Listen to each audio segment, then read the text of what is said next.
Welcome, ladies and gentlemen, to e-rev.tv, the electronic revolution. We have some StarCraft 2 CEVO professional winners bracket league finals. Oh my god, it's gonna get insane tonight. My name is Laser. As always, casting with you tonight is Trey. Trey, how you doing? I'm actually more excited about this one than I have been in the past. This is the CEVO upper bracket finals between Team RS and Team Energy. And yeah, I'm fucking pretty excited about it. I'm also pretty excited to see what goes down. I'm throwing the link around pretty much everywhere I can. Facebooks, you know, any Twitters, StarCraft, Real Friend ID. Epic Mealtime to somebody when they asked me for the link to the stream. Awesome. By the way, if anyone hasn't seen Epic Mealtime, check it out on YouTube. The food looks... Sometimes it looks amazing. Sometimes it looks gross. Sometimes it's scary. Yeah. Sometimes it's just over the top. But everything wrapped in bacon is better. If only we could wrap StarCraft in bacon. Oh my god. Oh my god. Oh my. Can we do it? Can we do it? I mean, I'm sure. I still got my box. I mean, I got my box too, but... the box wouldn't be tasty. Alright, back on to StarCraft. Less of the bacon. The first map is going to be Shakira's Plateau. And after that, for those of you not familiar with the CEVO format, how it's going to work is the teams both pick a lineup of 4. They go against each other, and each player plays against another player in a best of 3. And that best of 3 counts for 1 point towards the league. Or one point towards the win, and it's basically the first 1 to 3. If it's tied 2-2, they go into a tie-breaking ace match where they both can pick one of their 4 players to play, and then they go at it. So, possibility of seeing 5 games tonight. Energy has only lost 1 game in CEVO the whole season. They're ranked 1 currently, whereas RS is ranked 3. Yep, but Energy lost to EG actually in an ace match. And if I can remember far back, I believe it went to game 3 of that ace match, and it was between Astoji and Axlab. And Axlab just happened to pull it off. Ooh, just got invited to the first game. But EG was knocked to the losers bracket last week by RS. So don't count them out just because Energy has only lost 1 out of like 14 clan wars. Do not count them out. You know, RS is definitely a force to be reckoned with. They are very solid, and I think this week we were talking about it. They have a all-Terran lineup. Yeah, their lineup is going to be Boo, Neens, Maker, and Ver. They're all Terran players, which is kind of strange of a choice, but it's not really about the race. It's about how good the players are. Terran's OP, man. It's OP. Let me set myself to busy real quick, you know, get that out of the way. By the way, anyone from Team Liquid or Team Liquid IRC or, you know, anyone who's joining us tonight, if you want to get some shout-outs or let us know what you think of the game, you guys can add me on the North American server. Name is Laser, L-A-Z-E-R, and friend code is 509.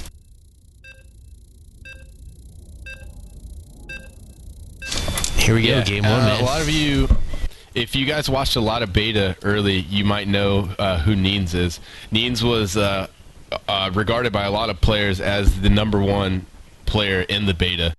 And if you watched any of our streams, you've probably heard us mention Astoji just because he's one of our more favorite Zerg players because he plays a little bit different, not as run-of-the-mill as everyone else, and just a good player. So these two should go. This should be a good game. And also, because Astoji's name is difficult as hell to say. The first time we cast it, we couldn't figure it out because of the clan tag.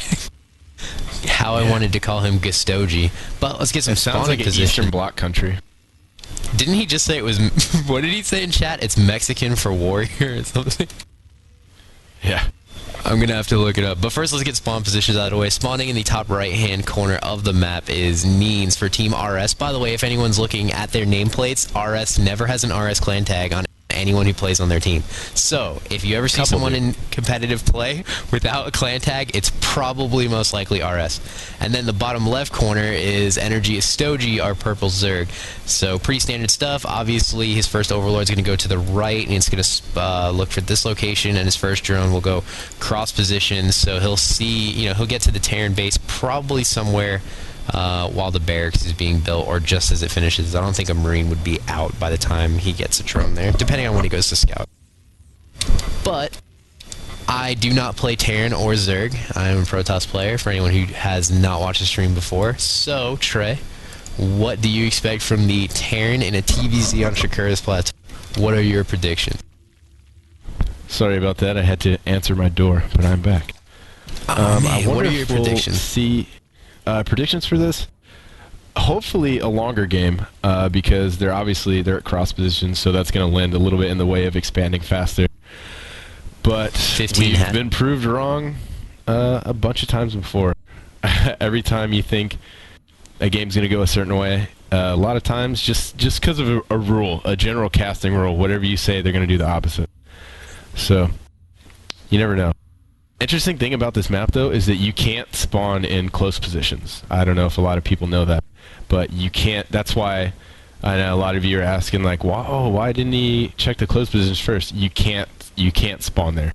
Two players can't spawn on the same side of the map.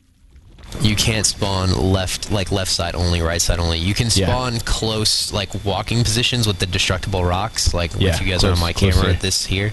Yeah, I guess that would be close area in this map. But you can only do that in diagonal. By the way, gas steal for Estoji in the Terran base, so just a little annoying, play going on over there. And if you watched the GSL, Boxer lost with this, but he has a build where he gets 4 barracks and blocks off the map completely, and he flies them to the center of the map and blocks off the map completely. And I don't know how effective. Obviously, it's effective if Boxer is doing it. I mean, they don't call him the Emperor for nothing. But I was so excited when I was watching it, and I wanted him to win, but he got scouted and just left. He just left. He was like, oh well, screw it. Good game later. Pulled a good old Hydra, huh? Oh, it's over. Yeah. No. Peace. Well, just one barracks play so far with Factory for Neens. I personally haven't watched Neens play before, especially not on the stream or anything like that, so his play is going to be new to me. He's going for Command Center. But the Zerg player opted to go for that fast expansion before the spawning pool. Did get the pool, then got gas, and he's getting speed now. So, I don't know if we're just going to see a lot of Lings into Banes, because he saw that there was a wall off. He could do that, but I don't really know what his plan is, because he only has the one extractor right now, so we'll have to see what he continues to do. Yeah. Neens is getting, right now, Tech Lab on that factory. This Hellion is not going to be for damage so much as it is for scouting. On a map this big, Hellions are pretty much needed to scout anything effectively. Because, I mean, unupgraded Zerglings, you can kill them without even getting hit. You can pick them off the towers like he just did, take his map control away a little bit, as well as, scout around, look for expansions, do blue flame upgrade. Any kind of non-combat related thing. He went for blue flame going up, so yeah, it does look like these will become a part of his plan, but right now he's just scouting. It might be a great plan, by the way, because Speedling, he obviously knows that when you're cross positions like that, as a Zerg player, and I might be wrong because, I don't play Zerg at the high bracket, but from my general experience as a StarCraft player, if I was in cross positions like this on such a big map, the only thing I would be able to do effectively to get across the map with, and use my speed to my advantage would be Speedlings, Roach with speed, or Mutas. I mean, you can't really do much else to cover such a huge area, to get across such a big map. I mean, it's not like he can be... Yeah, you're right. But he can't be aggressive with Hydras, you know what I mean? It's so much creep to spread that far. That's what I was going to say. It's important that you do that, and it's not unheard of. I mean, in the last cast that we did, actually, the Ann Arbor Open, Energy Malice was actually really good about spreading that creep a lot and really quickly. Well, I called it. So he dropped 3 extractors, or extractors, and I thought I almost said assimilators, but he dropped 3 extractors, and there goes the Spire. So he's not even going to be worrying about spreading that creep. He's going to go straight for mutas, which would be great because that pretty much null and voids the Blue Flame Hellions, except for, you know, they can get in here and get the drones. But they're not going to do anything to the mutas, obviously. So he's going to have to go Marine heavy, and I think he still only has 1 barracks, right? No, 2 barracks. Is that a third one? 2 barracks and 2 factories. He would have to switch to Thors to really to deal with these. Here he goes. 5 Blue Flame Hellions going up the ramp. Yeah, this could do some damage. Those queens are going to have to really block the ramp. Yeah, I feel like he's got good positioning. It's not going to do too much to him. And if you look at his placement of that Spire, it's out of the way of a normal scan. A lot of people put it behind the mineral line there, but obviously that's where the most common place to scan. So he's chosen to put it a couple yards away from the base there, so hoping that he won't get scanned. Also at the same time sending his overlords, once you get lair tech, using that creep to deny his expansion for just a little bit more. If he decides to take a third there, he's going to have to move the overlord out of the way and then wait for the creep to go down. And at pro level, that can be big. Scan. Oh, I think he's trying to get up the ramp to get up to the drones. Not going to happen. Yeah, he's trapped. I don't think he got a single drone. He did get the lings, and he did spot the mutas. So we should see a transition here into Thors.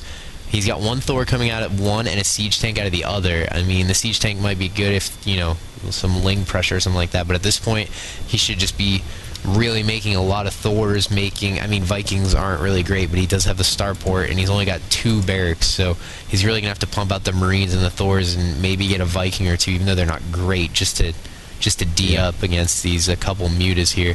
And does he have any... Oh, he does have a missile turret. Okay, he has a missile turret. It's a few, actually, in the natural, and any in the main? He's got 1 in the main. Yeah. 1 Thor is basically going to be able to deal with almost an infinite amount of mutas, but it's all about positioning. I mean, that Thor is so slow that if he sees it, he can just literally bounce out of the way and choose to attack something else, which is the nature of mutas anyway. Uh-oh. Oh, Needs with the lag there. Not me anymore. Not that I've moved. I have great internet now. Very good. I shouldn't lag ever again. Oh, double expand. After scouting with those mutas, he felt safe and was able to do that. Because now he's got Needs kind of bottled up in his base. Because mutas kind of have a psychological effect on you. You don't want to move out of your base because you feel like at any moment those guys could come in and just start picking stuff off. And I mean, in reality, they can, but... Picking your workers off, which just causes you to be pissed. I hate that, especially as Protoss. Like, I always feel like as soon as I get aggressive... As soon as I get aggressive and I use my warps, like on a forward pylon, a proxy pylon, I feel like as soon as I do that, then the mutaball just shows up and I have like nothing. I'm like, oh, great. You know, that's just how I feel. But, so we're going to have 4 bases now for our Zerg player, who's going to get another 2 queens, which I think brings him up to 5. He's got roaches with Burrow is being researched. Their speed did finish. They're going to be researching now the movement underground with Burrow. Taking big hits from those mutas. He just lost 1, and all of them are brought down to about half health. Okay, he does have a sentry tower up 2 now. If you look, Stogie also broke the rocks down to the smiley face expansion to his direct right, and he's beginning to chip the rocks down with those Zerglings to this back door of Needs' main base. But with that sensor tower and that supply depot there, it shouldn't be a huge deal. Just shift a couple tanks and rain down. Yeah, the sentry tower really is giving him some good coverage. It even covers most of the natural too. So, well, he saw the roaches with the blue flame, and he sees the expansion. I'm going to switch to his camera real quick and see. He doesn't see the 4th expansion in the bottom part of the map, but he's expanding to his 3rd base now. Yeah, as long as you're able to keep up with Zerg, an equal amount of bases is really good, and even 1 base up. If Zerg has 1 base up on you, that's not too big of a deal. Well, 3 Thors moving out, 3 Collector Edition Thors, mind you, which obviously make them better, versus about 12 Roaches. You're going to lose a Roach. He forces the Marines to stim, which, you know, he just... without the medevacs, though, you really got to time those stims correctly. Yeah. Because they'll end up biting you. It's gonna swing around the side. Producing medevacs though. There's no reactor on it, so we can only get one at a time. But oh, he loses. He gets a lot of hits on those mutas. Mutas are down. Thors are really doing the work. Good trade. Because he's gonna take at least one more road, if not more. Oh, I thought you got him. Yep, that was really good. Those Thors are really just. At that point, when you bring the mutas into the battle against the Thors, it's almost like no contest. You know what I mean? The Thor is just such a hard counter to the muta. You just like even for roaches, it's not too bad either. They have just such a high damage output that they're good. Their only drawback is they're really big and they're really slow. Banelings, by the way, I don't think Banelings is a good choice anymore with this mech build. I mean, he sees siege tanks, he sees Thors. I mean, he can get a couple Marines, but I think he might be really what's doing the damage. Like little landmines, maybe. Yeah, you're right. Okay. Yep. Here he goes. If he doesn't scan, this could suck. Oh my God, he's right on him. He's gonna lose those. Boom. Oh my God, wipes out almost all of them. But now he does scan, taking out tumors. I think that's what he was saving his scan for. Might have Still another 3 of them there. They're right out of the walk path, though. Got one. He does take out a couple with that one. Nice. By the way, another expansion in the bottom right corner for Stoji. That's base number 5? Number 6? 5. That burrowing banelings is one of the things I love to watch, but I hate when it happens to me because I just feel so dumb. I'm just like, damn it. Hey, good old 16 you literally could kill them for free if you scout them, but chose not to. Taking that bottom right sneaky expansion. He's getting up to a dangerous amount of bases. I mean, 3 base for Terran against Zerg is alright, but he's letting him expand pretty. He's going to be able to bounce back pretty quick from whatever he loses. Oh, it's going to be a big fight in the middle, but he's got 16 Marines. He's going to take out this expansion. It's not even done. No Hopefully contest. he gets a cancel. Is he going to get a cancel? Yeah, he gets a cancel. He's got 3,000 minerals. That's a ton of minerals for this Zerg player right now. He's going to try to fall back to get to these Marines. Maybe these Marines can do a little bit of damage before they go down. He's going to go right for the hatch. Half-life. Oh, Baneling, though. Nah, I can't get it. He's not going to get it. He might lose those medevacs, too, with those 2 corruptors. Ooh, Broodlords. Yeah, by the 3rd natural for the Terran, I was too busy looking at the other one. He's going to lose 1 Broodlord to the Thor. He might lose a tank. He's going to lose 1 tank.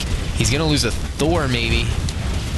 Oh, was he going to lose the Thor? Here come the roaches. Broodlord. Yeah. He needs more Marines here to deal with it. As well. Pulling him back to that planetary, very good. Nope, can't even repair. Here come the Marines from the side. Siege tank sieging up. But that's a lot of roaches. I think Astoshi might be able to take this. I don't know if it's going to be a good game. Has to see how aggressive he gets with this push right here. Oh, he's getting pretty aggressive. Here come the SCVs.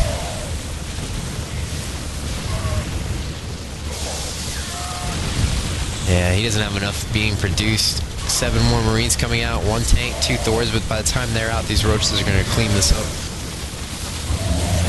Stoji is saving up, I think, to morph these corruptors that are coming out.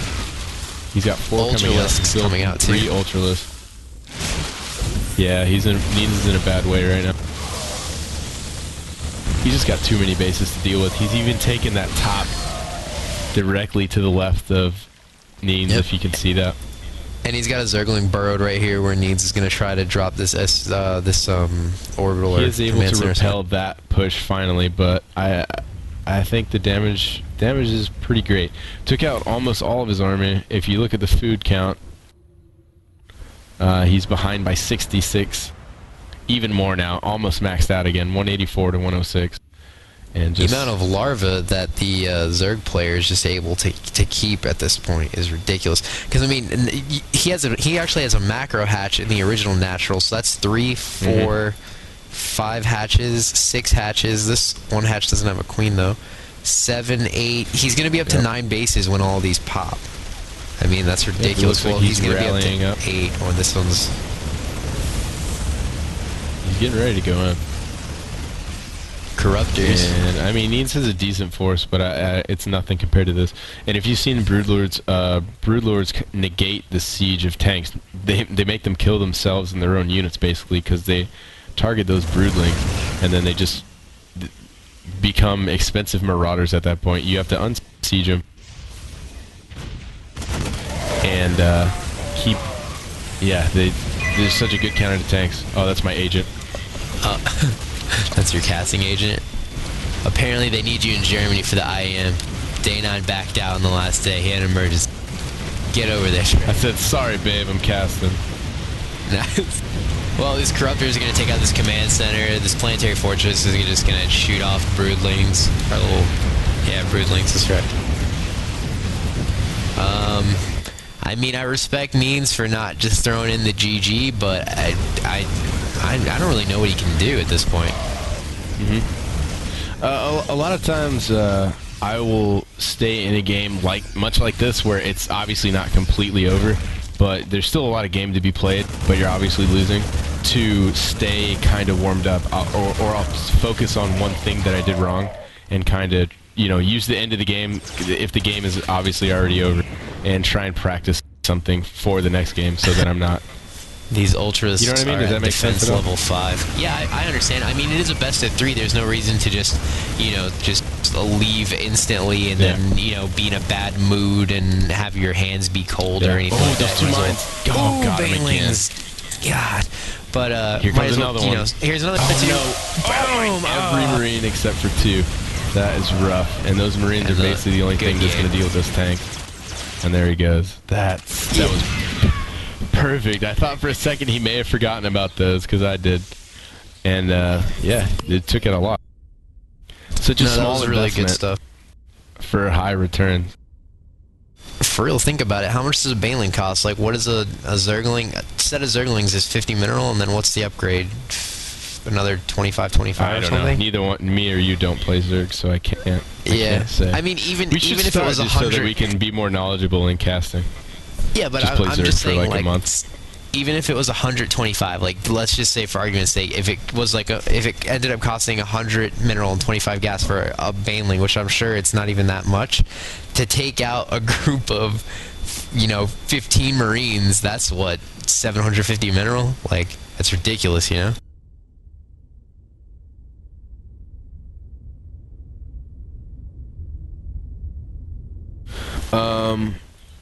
Yeah, 6Jax Energy, their manager is talking about, just so you know, if it's listed on TL, if you're joining from TL, it's not 6Jax, it's 6Jax.energy, for the record, just so you guys know. And also, let's get those teams' websites out there. Energies is going to be 6jaxgaming.com. They have a really good community there, forums, videos, you know, player interviews and such. And then RS is going to be rsgaming.com, and then they are associated with the community the-legion.net, which also are communities. The Legion has just about every online game that you could play. They have a team for it, and, you know, you can get on there and talk with other players, and of all skill levels too, from pro to completely beginner of anything.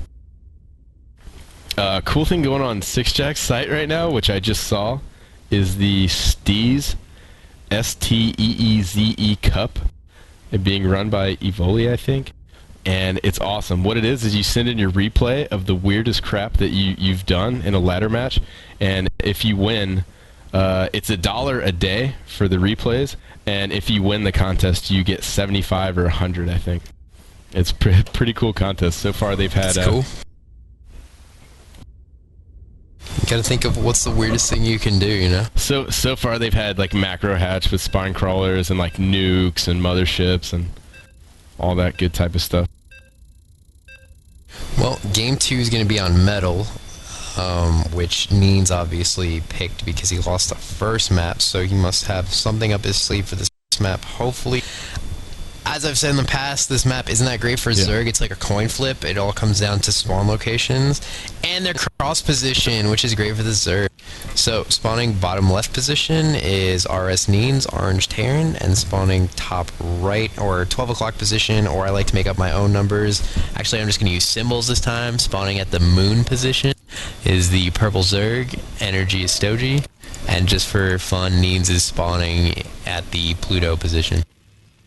But let's see what we can see what happens. I mean, this is gonna be another long distance map.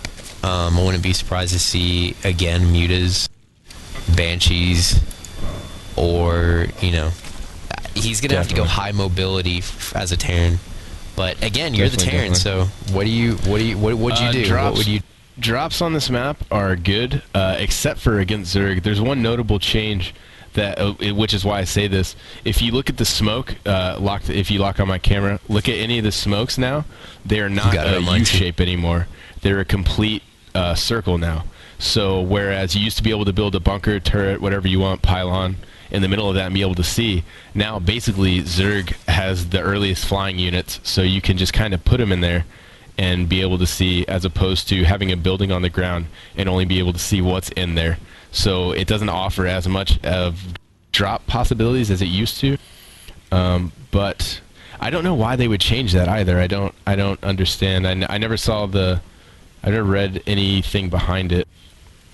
But yeah, for this high mobility, like you said, drops are going to be big, especially if you can kind of get them a little bit early before mutas. If you could put pressure on early and stop him from getting mutas, he can definitely dominate with drops and just be everywhere it runs in the late game. Again, I think this was like a 17 hatch, 16 hatch, so it's going to be really early again, before the pools drop, before gas. So he's going heavy macro, and Neens knows it. He's in there, he sees what's going on. I mean, not much he can do about it. I mean, you can't, it's not like he could do a 2 barracks all in all of a sudden, because he knows, because it's just such a far distance, he can't reinforce fast enough, you know. So I mean, that's out of the question, but we'll have to see what he chooses to do, how he chooses to play this out. I mean, Banshees are okay, but I think just heavy bio and quick, like a real fast, real big bio army is what would be best in this situation. But then again, I'm not the Terran player and I'm not the pro, so I could be wrong. And I'm a caster, so I'm guaranteed to be wrong. Casters are always wrong. Oh, he's gonna get this Overlord. Maybe. This would almost food cap. Yep, it would food cap him. Is he gonna get it? Is he gonna get it? Damn. It looks like Needs is going for a much similar build that he had last time. Actually, almost exactly the same. If it is the same, the command centers. Yep, there it is.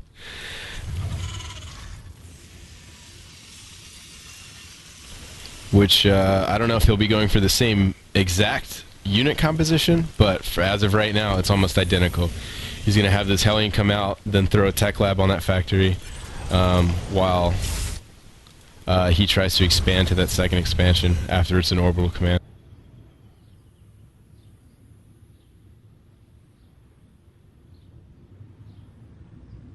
And right now, Astoji also very similar, you know. If it ain't broke, don't fix it. He did win the last game in a much similar cross positions on a large macro map. So he's probably pretty confident right now.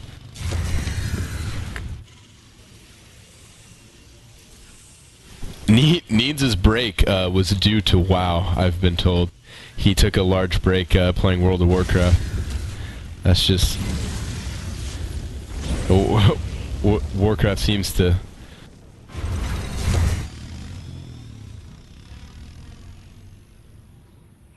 Seems to do that to people.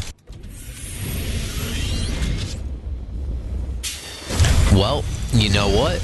It must have been broke, because he's going Banelings this time. Well, he got him last time, and he got Burrow too. He got him way later though, after the mutas even.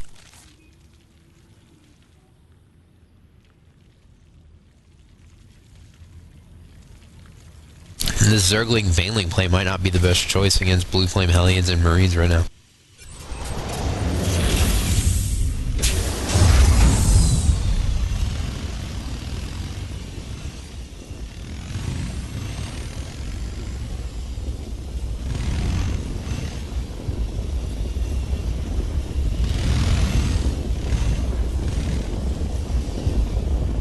Here they come, and that blue flame is almost done. He doesn't see that the blue flame is done, so maybe he'll get a little antsy and try to go in. I don't know. Maybe he'll try to do like something fancy, but that blue flame is done now. Here come the Banes. Oh, 9 of them. He's gonna see that blue flame and be pissed.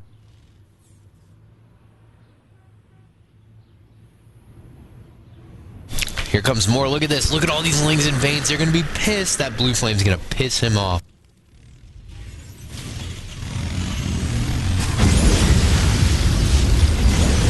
the blue flame. Oh, look at this. Here come those Banes. He's not doing that much. Oh! He's going for the workers. He doesn't really do as much damage as he could, I think. I think Means came out on top on that. I don't think he lost all that much compared to what Astoji threw into that fight. I also don't know where Trey went. Apparently he's gone.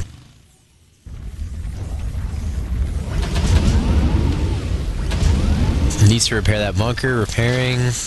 Ooh, more Banelings on the side. Hope he sees that, otherwise he's going to lose a lot of workers.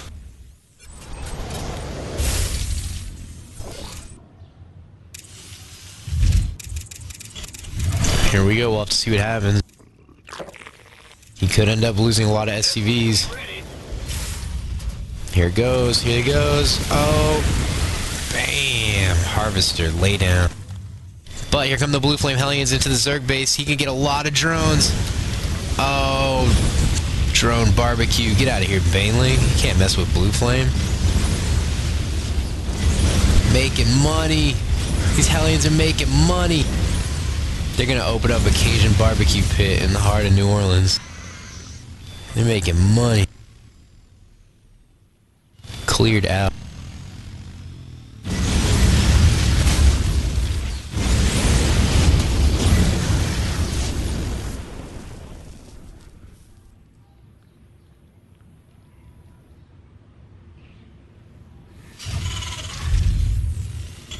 Well, nothing major going on. Oh, more blue flame action. Oh, I almost missed it. Sorry, viewers.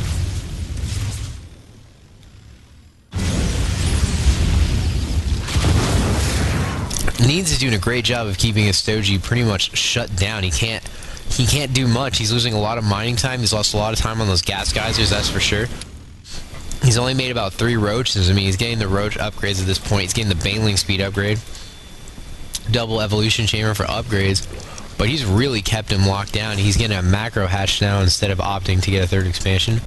Which he just... Oh, he does get a 3rd expansion at the same time. Wow, I didn't think he's going to have the larva to really drone that hard and make up the army that he's lost. 4 roaches going to the 5 roaches. Going to get spotted. 5 roaches versus this mass marine. I feel like if Needs were to push now, he might win. Ooh, is he going to do a drop? He might do a drop.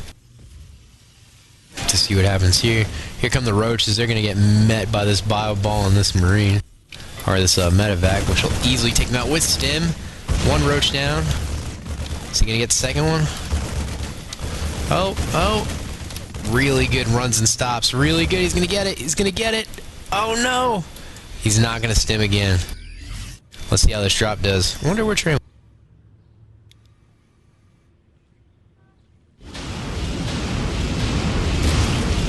Blue Flame Hellion drop in the main. Metamorphosis complete.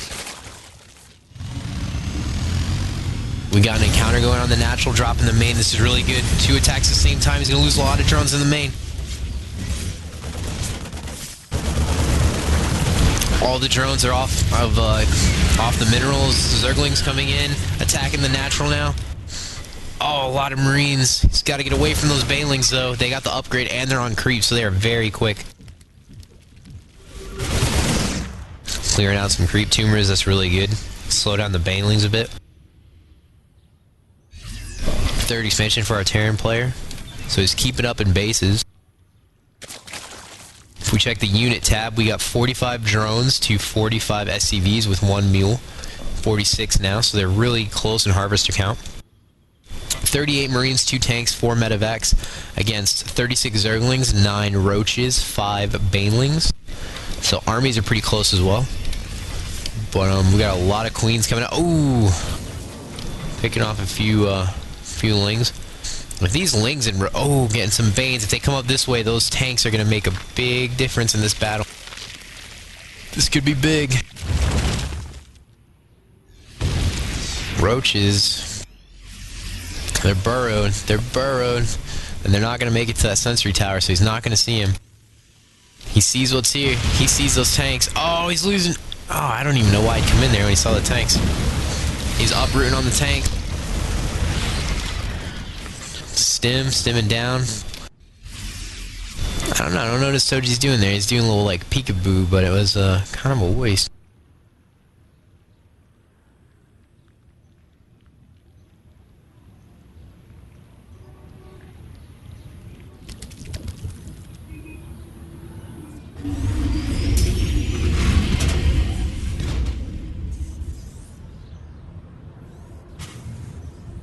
Well, Astoji just kind of massing out on that gold expansion for the Terran. When we have the... Oh, this is a huge drop. What is this? Are these all Marines? Oh my goodness, this is 40 Marines. 40 Marine drop. This is unheard of. I've never even seen this before. This is brand new. You guys will see this on the forums tomorrow. The 40 Marine drop. This is taking over Masters League. Going right for the Roach Warren. That's good. He's got to take out the Baneling Nest too. That would be huge. Oh, he's going right for the lair. Baneling's coming in. Roach is coming in. Oh, he gets the lair though. And he gets one medevac full out. Saves all the medevacs. He saves 8 Marines. He's going to get the lair. He's going to get the Roach Warren. The Baneling Nest would have been huge. I got a Spire finishing. Another Roach Warren was built. But he has no lair at all. He's got the gold expansion going up. He's going to drop, take this Overlord out just for kicks. A little salt in the wound. Roaches, Banelings are going to go to the natural, I'd assume. It's going to get spotted by the Sentry Tower. That's all red right now for our Terran player. Tank's sieged up. Wow, he's got a lot of starports coming out. Big encounter. Banelings coming around everywhere. Roaches going around the tank. Tank goes down. He lost a lot of Banelings on the tank, though. I think a little too many. He's going for that bunker. Oh, he doesn't get a repair on the bunker. SCV's coming off the line. They're going to go up to the main. Nope. Where are they going? Well, they're not going there. Tanks are just going to, you know, shoot down these roaches. Probably get back on the line with these workers now. Just got to get some more guys back in the gas geyser and he'll be fine. I don't think that was too bad for our Terran player, but this Zerg player is expanding all over the place again. So he's got his hatch back up in his main. He's researching attack for air units. He's got the gold now. He's got a macro hatch, which is being upgraded, or is a layer now. So he's got 5 bases on 4 resource nodes. One of the bases is obviously the macro hatch, which is the layer now. But I don't know. He can't let the Zerg player start really out pushing him. Having that gold is going to be huge. Being 1 base up isn't a big deal, but being 1 base up and it being a gold is kind of a big thing. Needs is really going to have to...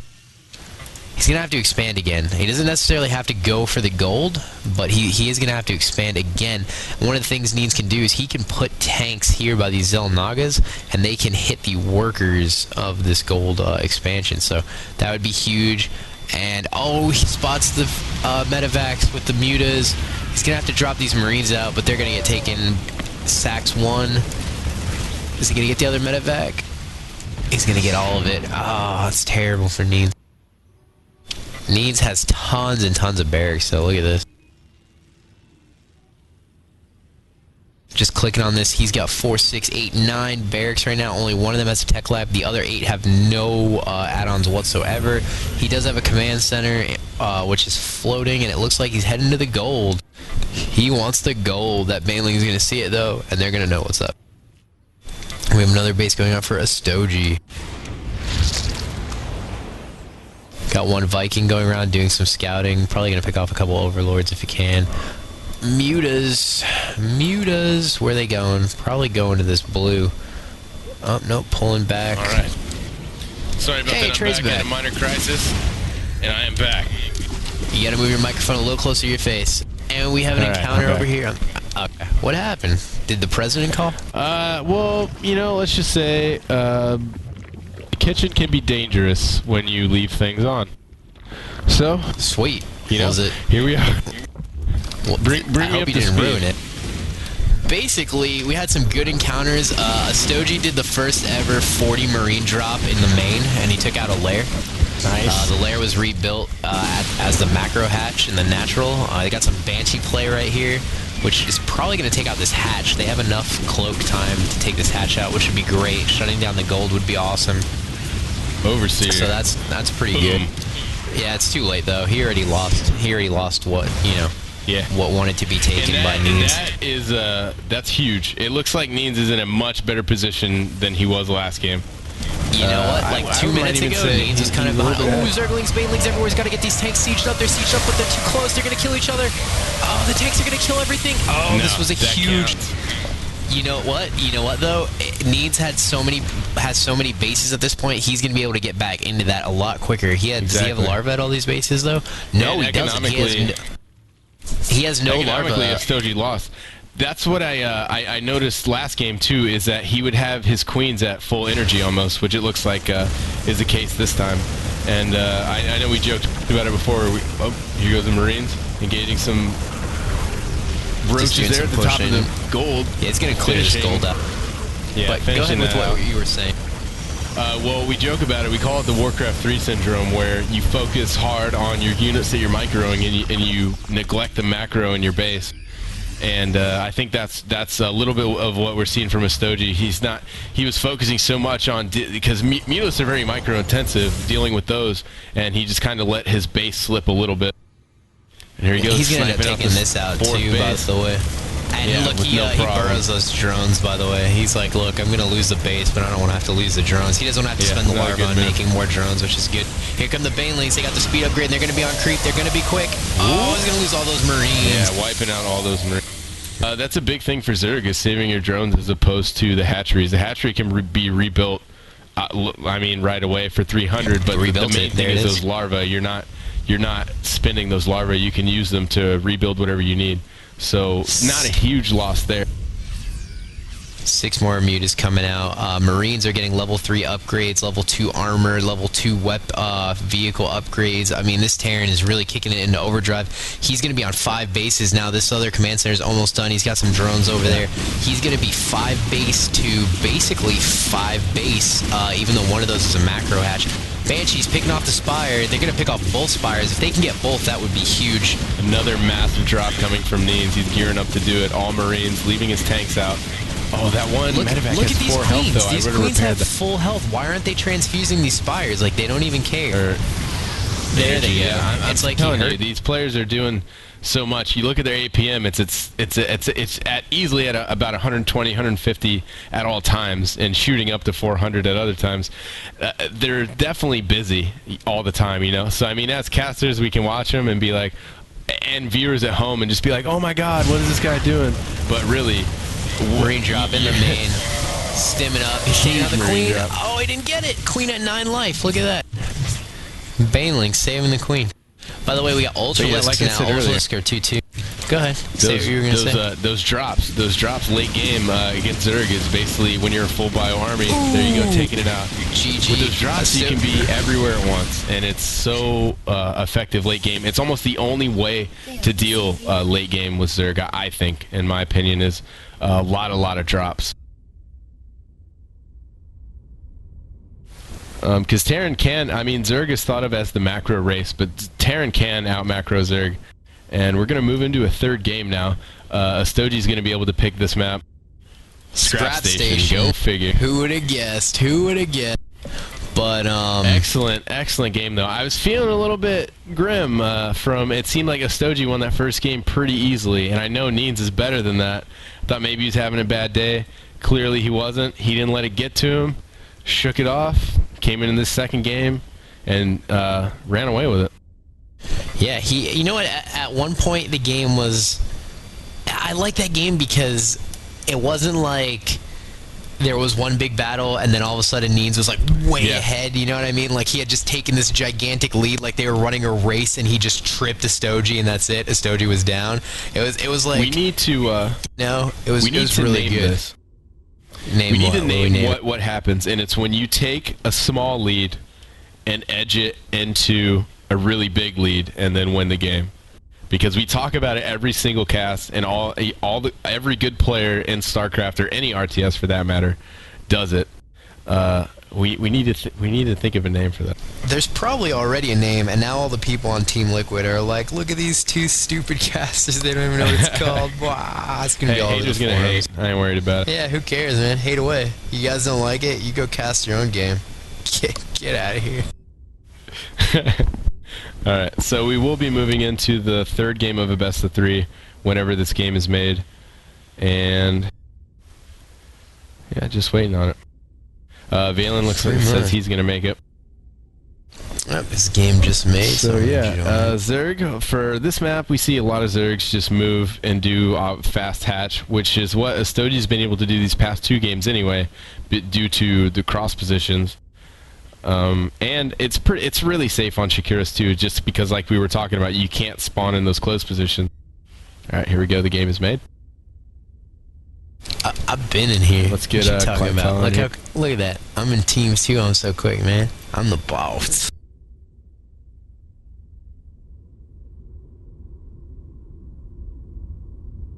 There we go. Yeah, like I said, Zerg really expands quick on this map, and they abuse that long rush distance to get. What's up? NRG Steve, apparently, is one of their players' names, is Steve. Hey, Steve. Steve just beat RS Boo 2-1. So Energy is up 1 best of 3 right now in this clan war. So this is going to be a big one for Neens. He's really going to have to win this one so that it's a tied 1-1 clan war. This is going to be kind of big for RS.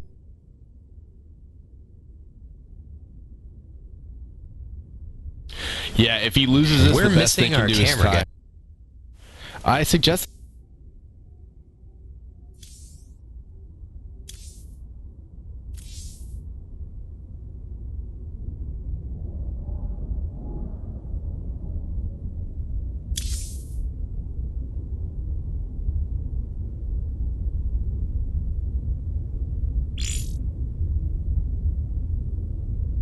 Still trying to get this guy in here. There we go. We see you, Colette. Okay, there we go. He just wasn't seeing the invite. Alright, now we're good. Alright, I wonder if Arcane will be playing today. Interesting thing about Arcane is that he just recently went to Energy, and his previous team was RS. So, you know, that'd be interesting to see that. And double interesting if RS won. Kind of like, you know, when the Vikings play the Packers with Brett Favre, you know what I mean? Rival teams. I got lobby host, by the way, so I feel awesome. I pretty much feel like I'm in charge. VIP. I should have just kicked him out and took over the game. You should be like, alright, we're doing a 2v2. This game's going to be decided by winner of Century Scramble. Go for it. Alright, let me get the spawn positions out of the way. Obviously, scrap station, so top spawn position is RS Neens. Obviously, we can tell he's an RS because he doesn't have a clan tag in his name, and no one in RS does, as our orange Terran. And spawning at the bottom position is our purple Zerg, Energy Estoji, who I won't call Gustoji anymore because I now know that Energy is a clan tag. But, Trey, do me a favor, tell everyone what they expect to see. Cladle, please switch the cam to Trey's cam, because I need to go take care of something for a minute. I will be right back. Keep the viewers entertained. BRB. Well, like I said, it's going to be pretty safe for Zerg to expand on this map because of the long rush distance. Unless he proxies and does something weird, he's not going to be able to get at this guy in any way. The only way it's going to be a quick rush distance is if they break these 2 rocks in the middle, which most of the viewers know, but for some of the newer guys out there. And it looks like Neens is going to go for more of a block at the front of the ramp, putting down that first depot there. A lot of people opt to just not block this ramp and sometimes build in this front area between the ramp and this middle place. And some people I've even seen build all the way up here in the smallest choke point, put their first couple buildings there and make a block off. But that's kind of risky. That leaves you open to that early worker harass and ass Terran that can be really annoying. First barracks going down for Neens, 13 gas. And again, for those of you newer players, that's pretty standard. That's one of the more standard Terran builds. It's going to be 10 supply, 12 barracks, 13 gas. As Estoji goes for 15 hatch there. Possibly 14 hatch. I missed when exactly he put it down. But building up drones. Nothing crazy here. Usually when you see gas before pool, they're going to go for that speed upgrade right away. But he puts the pool down first, so he's not too worried about any kind of early aggression or blocking anything. Welcome back. And 15, again, like I was talking about the standard Terran build, 15 is going to be the orbital command. Nothing crazy yet, as Astoji is able to throw that Overlord over and scout the ramp. He's going to know that he's blocking, so that may have been why he chose not to get the gas. Close air positions on this map is going to make any kind of air unit or drops really effective as well, because especially as a counterattack. So let's say he does attack Neens. Neens has medevacs ready. He knows the main force of Astoji is at his front door. He can just jump right across there, very small distance, drop some units and do some major damage to his economy, and possibly even force a rush to go back. Second factory going up, or not second factory, second building factory with the reactor on the barracks. Roaches. You know what? We haven't seen Astoji go heavy roach play, actually. Been doing a lot of like Zerg Baneling. The second game was mostly Zerg Baneling, and he does a lot of Muta play. I'd be surprised to see on Scrap Station of all maps, you know, such a open air map for him to play roaches. But you know what? Then again, he could be planning to break those rocks.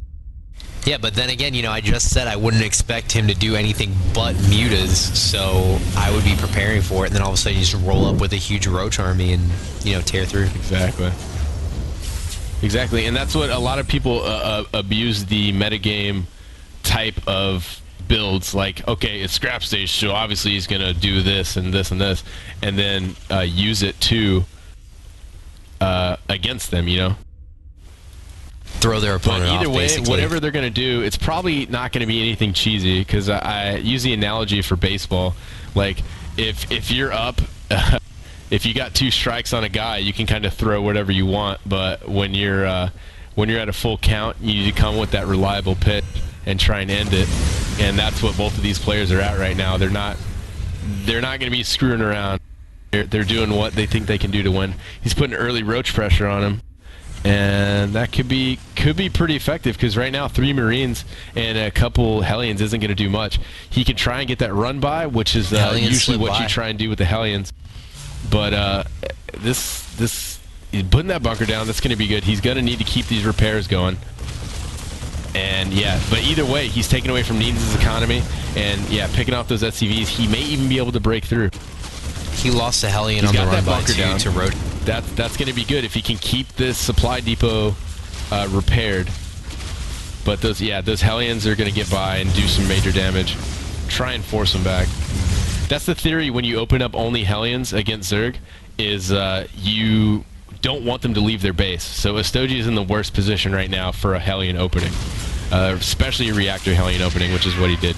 The idea is that you get the Hellions out quick enough that they have to stay in their base to defend. So right now that he doesn't have to defend right now, Neens is in a bad way. Yeah, he definitely is. He's losing a lot of supply depots, which, I mean, it's not just the supply depots he's losing. He's losing the mineral on the repairs. He's losing the SCVs repairing them. He's losing his wall off that he was, you know, not necessarily relying on, but, you know, that's how he opened up. And yeah, he's started building Marauders though, so it's not a big deal. Oh, he went double reactor. He got it.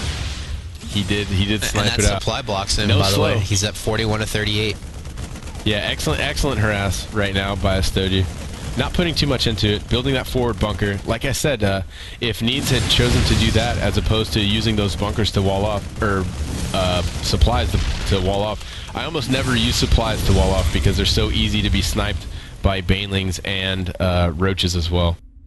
They just can get broken through so easily. By the way, so that's going to be a little bit of a save. Yeah, but he didn't scout that roach soon enough. The quicker way to open Reactor Hellion is actually to go gas first. You get an early gas, and then you're able to get that factory and the reactor really quick. And you can usually, unless they do something really crazy, your Hellions can beat them to their base and keep them contained, like Neens wanted to do. Spire. The Hellion opening is a risky opening that can pay off a lot. Like if he was able to get there before those roaches, especially with Scrap Station being that big ramp, it's hard. You can't block it with 2 queens like you can on most maps. you could get a run by and do a lot of damage to those workers. This might be really big for Astoji because he basically forced Neens to, I mean, he stopped making Hellions, obviously, because they're not working, but he forced him to go Marauders, and he's got a good amount of Speedlings now, and he's got Mutas. So, I mean, if he picks off just a few Marines that are going to be in this tiny bio ball when he actually can get the Mutas out, which, by the way, he's putting up a macro hatch in the natural again, which seems to be pretty constant play of his. Zergling's getting us around on that Hellion and on the second one, so good play on the Speedlings, taking out 2 Hellions. If he gets enough Mutas out quick and pushes, and he focuses the Marines down, he's going to end up taking the battle regardless of what happens to his ground forces because Marauders can't shoot up. Well, he knows this. He's not building any more Marauders. He's got 2 reactor barracks, and he's got enough Marines right now that if Astoji were to go toe-to-toe with those Marines, he would be losing entirely too much money to keep that up. Actually shifting to that tech lab on the factory is a standard switch for the Hellion opening. What you do is with the barracks, you build the tech lab, and with your first barracks, you build a reactor, and then you float the barracks off, and then when it's off at the reactor, you build a tech lab. After you get your initial Hellions out, if you see that he's gone anything besides just Lings, you float your factory to the tech lab, barracks to the reactor, and then continue work. And here By he the is way, I with just want those to make Mutas note of this. Second, Mutas, let me get the camera up there if the camera's on me. Definitely taking out some workers, quite the pain in the ass, but he has that missile turret up. He's pretty good with missile turrets. He always has them down in time. But I want you guys to, I don't know how the video looks on the stream. I mean, we usually have very good video. People always compliment that we have good quality video. I mean, I hope the viewers can see the mini-map. If you look at these Overlord placements, he has Overlords everywhere. He has very good vision with these Overlords. So, I mean, that's really good. By the way, he does double expand again. So he takes his third, he takes the gold. He wants the gold, you know? He wants the gold. He's all over. But he has breaking down his own breakable rocks also. That macro hatch again in his natural.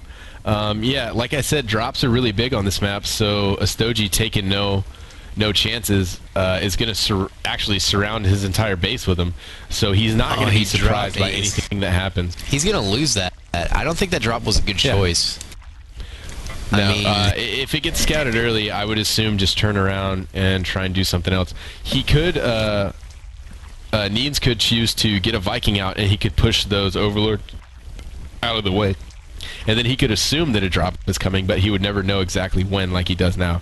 Right now he's got supreme map position, he's got the tower, he's got his ball there running around, and then he's got all the Overlords. 11 Banelings being brought in, as well as upgrades. Both these guys going in the overdrive. The gold is done with the spine crawler going up. I think Astoji, I mean, granted they're not in a fight right now, and, you know, I'm just basing this off, like, what we've been watching since the game started, but I really feel like Astoji's in way more of a lead than you can actually see, you know what I mean? Like, even the lead he has is visible. I mean, he's got the entire half of the map.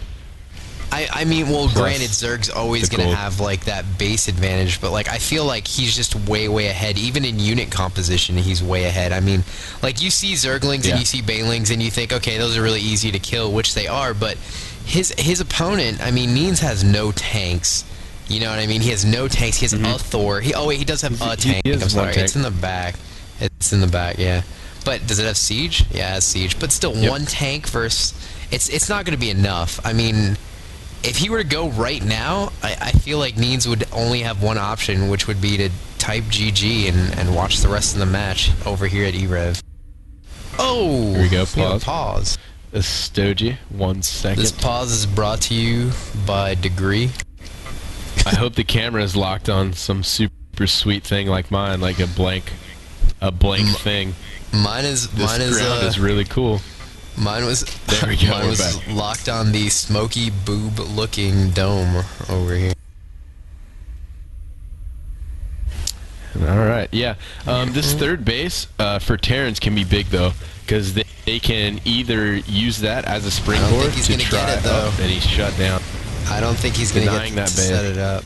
More banelings, by the way. This is going to bring him up to like 30-something banelings. Big attack. Big engagement. Oh, the Mute is going straight for the Marines. The banelings going in from the side, getting a lot of Marines. Oh my goodness. He does have 3 siege tanks though, but he took out what he wanted to take out. He got all those Marines. He's got all but what, 4, 5 Marines?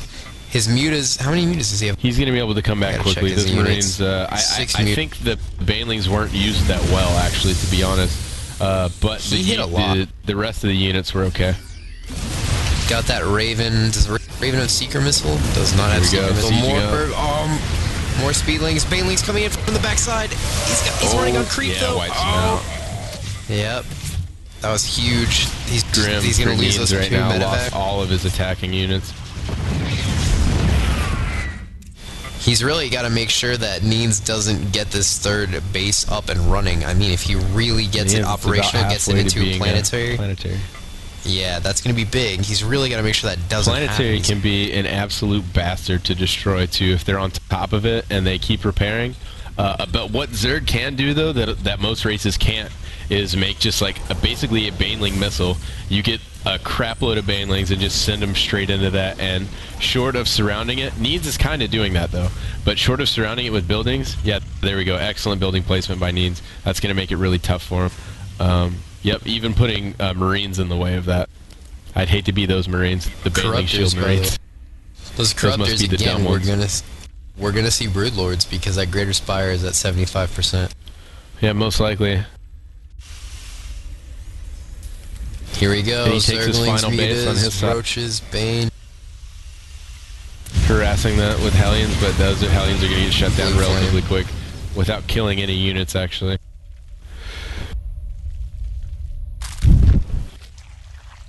So Neen's doing a good job at the 3rd base, but I think Estoji is clearly in the lead with that gold expansion and his 5th base going up on the island with the rock. More Banes. Broodlords coming in, 4 of them. That's going to be pretty huge too. That's really going to help against the planetary. Yeah. It's going to cause the planetary to just keep shooting Broodlords. For Zerg, the gold base really doesn't matter unless it's their natural, sometimes a 3rd, because Zerg almost always has an abundance of minerals. No. That siege tank wasn't sieged up. Had it been, he would have gotten a good amount of lings taken out. Yeah. Zerg's most important thing in all these expansions is to grab the gases. Gas is what you need as Zerg overall. Here he moves in with the Broodlords. Here they go. Look at this. This is how he won the first game. Marines out. Look at that. They're stimming up. Yep. Here they go. Zerglings, Banelings. Siege, which is... Viking taking out the Broods. Corruptors coming in from the side. Mutas coming in. Oh, my camera went crazy for a second. Banelings taking out a decent chunk of Marines, surrounding the bunker, cleaning the bunker up. Doing a lot of repair on the planetary, though, definitely. Planetary with 15 kills right now, 16 killed, 17. Racking them up. It's taking out more Marines. If he can push in and finish this planetary off, it's huge. It's pretty much end the game for Neens. Here comes the Thor from the side. Thors are not great for Broodlords at all. The Viking is the answer to Broodlords. Here's and 3 Vikings. 3 in. Yeah, but they got to deal with the Mutas, and Mutas. Loses it. That Mutas one tank in the back isn't sieged either. Pulling everything to repair. No, it doesn't need to be sieged. Siege is I meant to deal with the roaches. To not do. Well, I guess. I mean, that's kind of... In most situations, you don't want to be sieged. Here, maybe. Zerglings, roaches, Mutas. This is it. This is the last. This is over. It's still at green. If you look at... Oh, gone. No, it's gone. Good game. See? There we go. That's going to make it 2-0 in the Clan War score in favor of Energy. So they need one more to take the winner bracket finals. Yeah. And then because it is double elimination, they will have to play a championship round versus a team from the losers bracket. I do have the forum open right now. Let me check the brackets. Let's see if they have done a losers bracket champion already. Which wouldn't surprise me if it ended up to be EG. Yeah. By the way, first place, by the way, for this tournament, if you come in first place, your team gets 5 Zowie Hammer USB headsets, which is roughly a $400 value. If If you come in second place, you get a Zowie spawn mouse pad. And if you come in third place, you also get the same mouse pad. So, if you want a headset from Zowie, first place is the place to be. That's what they're playing for this season. At this point. I mean, yeah, it's cool. I'm just saying that's what they're getting. That they're not playing for that at this point. They're playing to win. No one wants to lose this late in the season after you've worked so hard, especially RS. After they got 5 losses, but they haven't taken a single loss in CEVO after week 5. So they had a little bit of a rougher start, and then they were able to. I don't know what they did, if it was a roster change or just started practicing more, but they've been on a real hot streak lately, and it's showing. Check and it would really suck to get shut down. Wait a minute. Ver 1. Oh, Ver 1. Okay, sweet. So RS does have 1 clan war win. So we're going to have Vibe versus Maker. Maker, who we've said before, is pretty much their ace in the hole, who unfortunately did lose that one time. I did call him the ace. Ver. Yeah, Ver picked it up last time, actually, in their last overtime. Ver was able to come in and win. So, I just want to throw this out there real quick regarding the brackets. Evil Geniuses was knocked into the loser's bracket by RS. They played against 11 Gaming and won 3-1. And then VT Gaming, I think they were knocked in by RS as well. They were also knocked in the loser's bracket by RS. Yep. They beat Think Quick 3-2 in an ace match. So now Evil Geniuses is going to play VT, and then the winner of that match, which, I mean, it could have happened already. I'm going to check my list and see if anyone from EG's on so I can get specifics. But the winner of that match is going to have to play the loser of this match. So technically, if RS or Energy loses, they're not actually out. They still have a shot to win in the losers bracket and come back. I still personally anyone, I mean, it's just a personal thing. I hate double elimination. I think it's really stupid. But that's just me. I think Trey stepped away from the computer again for a second. His kitchen's probably on fire all over again. But we'll have to see what happens. And then we're gonna get Vibe versus Maker. Should be pretty sweet. Here we go. You're back. What's up, man? I'm in the game. How you been? I've been doing alright. That's pretty sweet. Pretty good. Let's get video in here. Do we know what race Vibe is I just invited a player from Eminem here on accident. Way to go.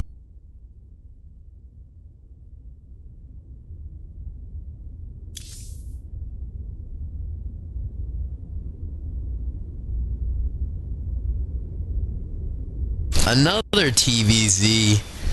Gross. Yep, Vibe. Vibe's one of their better players. All of Energy is really strong, though. But I believe Vibe is one of their guys they're sending to the MLG. Yeah. Yep. The guys they're going to send to the MLG Dallas is going to be Coco, Mihai, DDE, Vibe, and their manager Never Expo. He's going to go and oversee everything that goes on, but he's not actually going to be competing. I want to know. Speaking of why him, we're not going to feeling MLG pretty Dallas good right now to cast. Why haven't we been invited?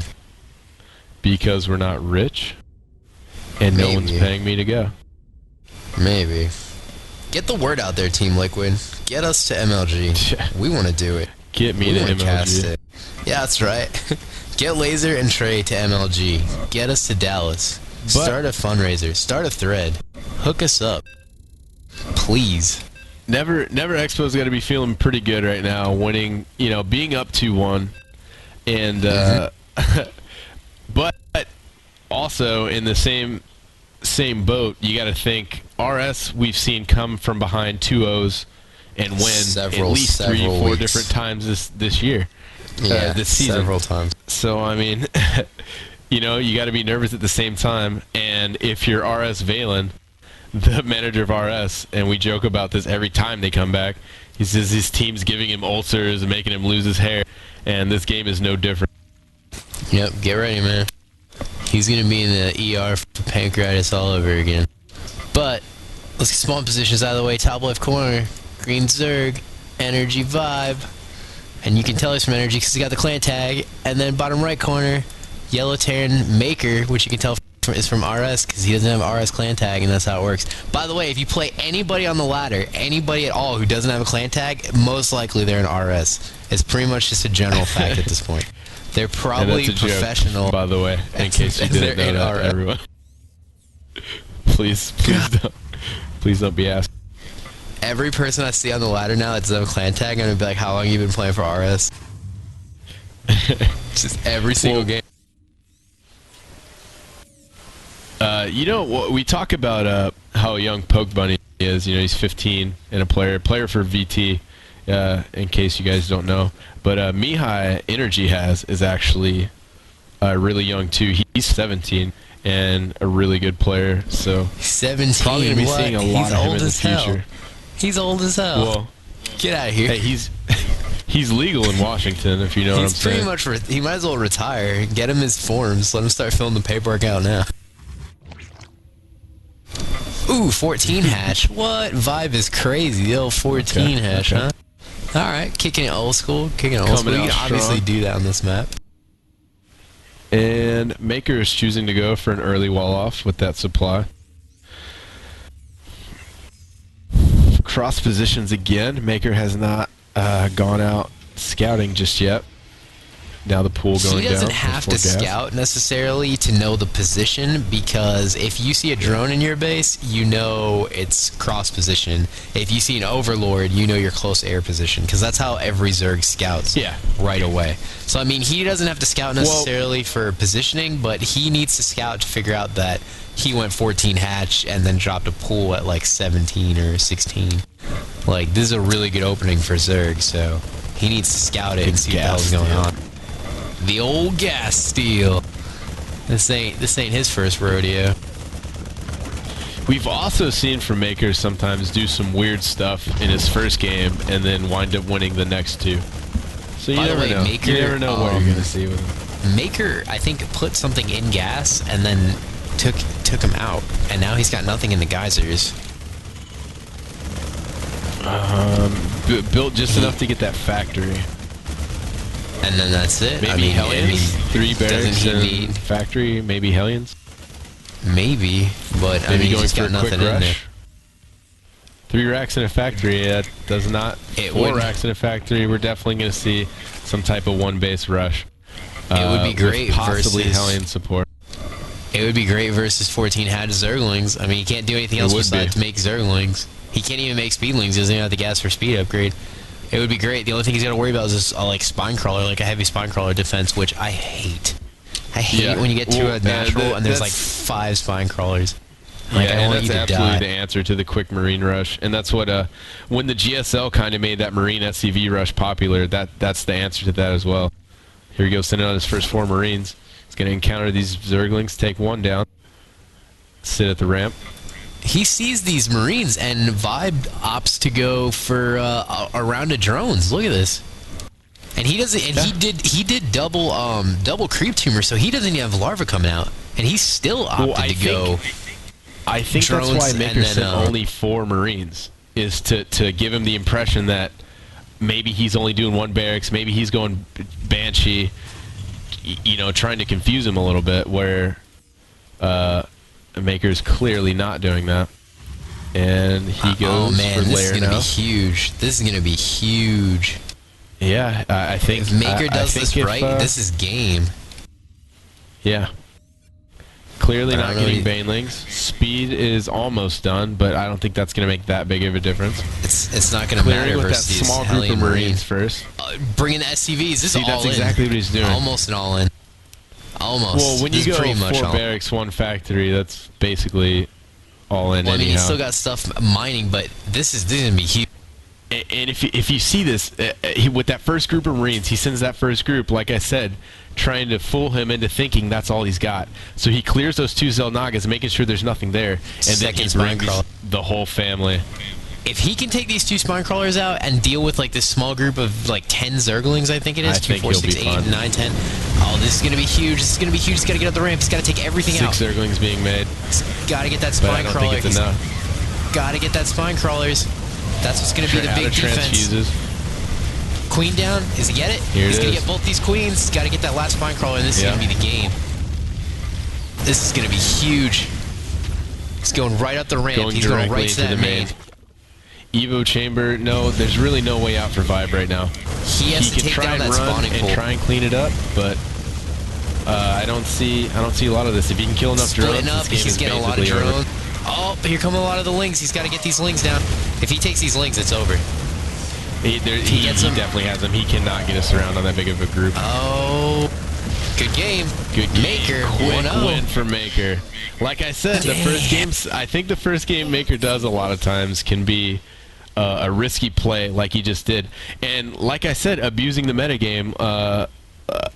Probably expecting Maker to go a quick expand as well. Cross positions, quick expand. Not the case. Just building a huge force, going in there early, and able to just take it out really quickly. Valen, by the way, RS Valen has such a competitive spirit that when we mentioned one of the guys from Energy is 17, right away, he had to let me know that Maker is also 17. And what? So, what? But that's how it's done. Wow, I'm even more impressed. Maker is my top 2 favorite Terrans in North America right now. Who's your other one? LZ Gamer, bro, you know. From Baton Rouge, right? Because he's from Louisiana. You were like a little giddy schoolgirl. Like Louisiana doesn't have like a lot of, you know, 1 out of every 5 houses has electricity, and the internet, most people don't know what it is yet. So whenever I meet someone from Louisiana that plays games as well, I'm always like, what? You're just mad that Idra's from my home state. That's what you're mad about, right? Because I got Idra. I'm mad jelly. Super jelly. Anyway, exciting first game. Second game, honestly, now seeing that he could do something weird again because he's one game of your up. Favorites.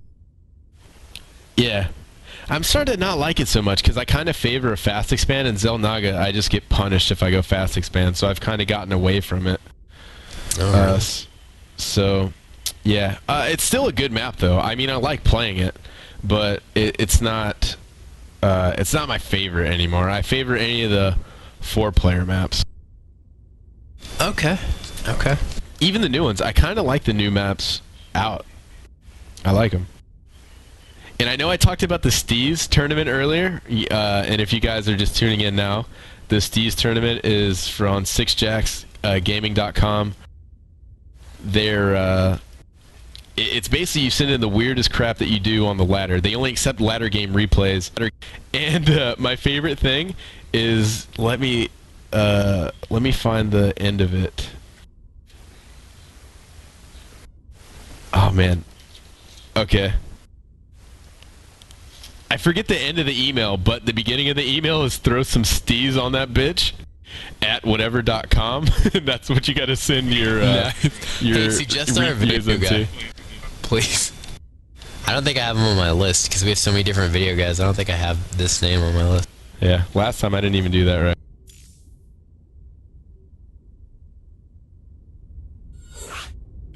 Being corrected by the players. Horrible. Terrible. Not professional. Get your shit together.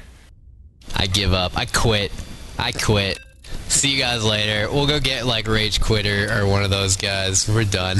We're throwing in the towel. It's over. But yeah, I'm pretty excited about this. As soon as these games are done, I'm going to go do some Steve stuff on the ladder.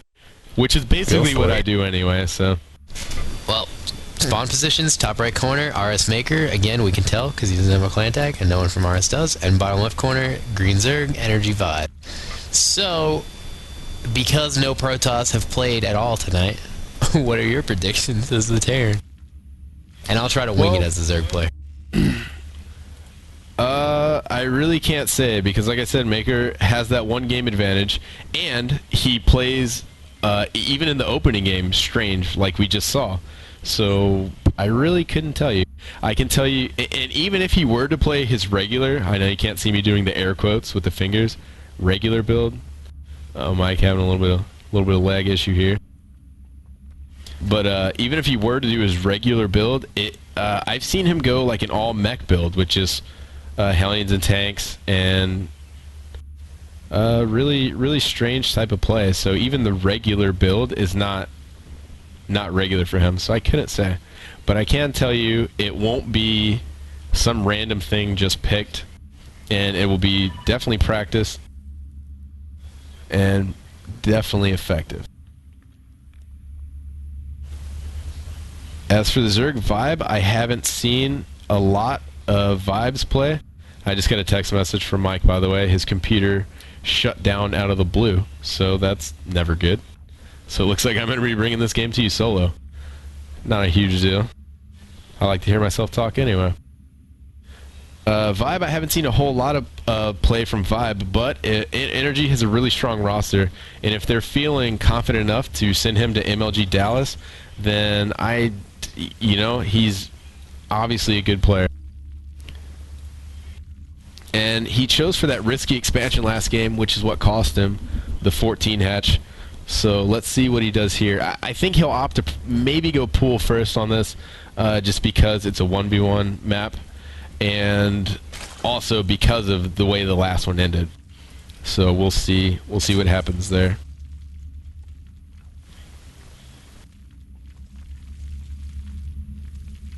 And the websites for these teams, just while there's kind of not a whole lot going on, RS, Revolution Sports, is going to be rsgaming.com, and they are tied in with the-legion.net, which is just a huge gaming community, just about every game you could think of.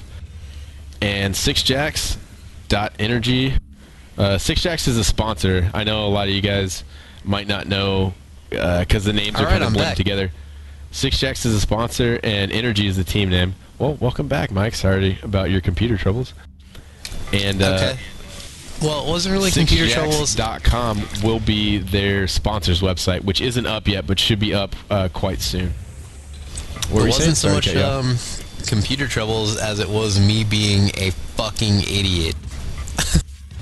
Oh yeah. I was pretty much getting comfy because I was like, I'm gonna kick back, throw my legs up on my desk, watch this game. This is gonna be good. And with the heel of my foot, I hit the LCD power sleep button on the top of my tower. Nice. I don't even have one of those. I didn't even know this existed.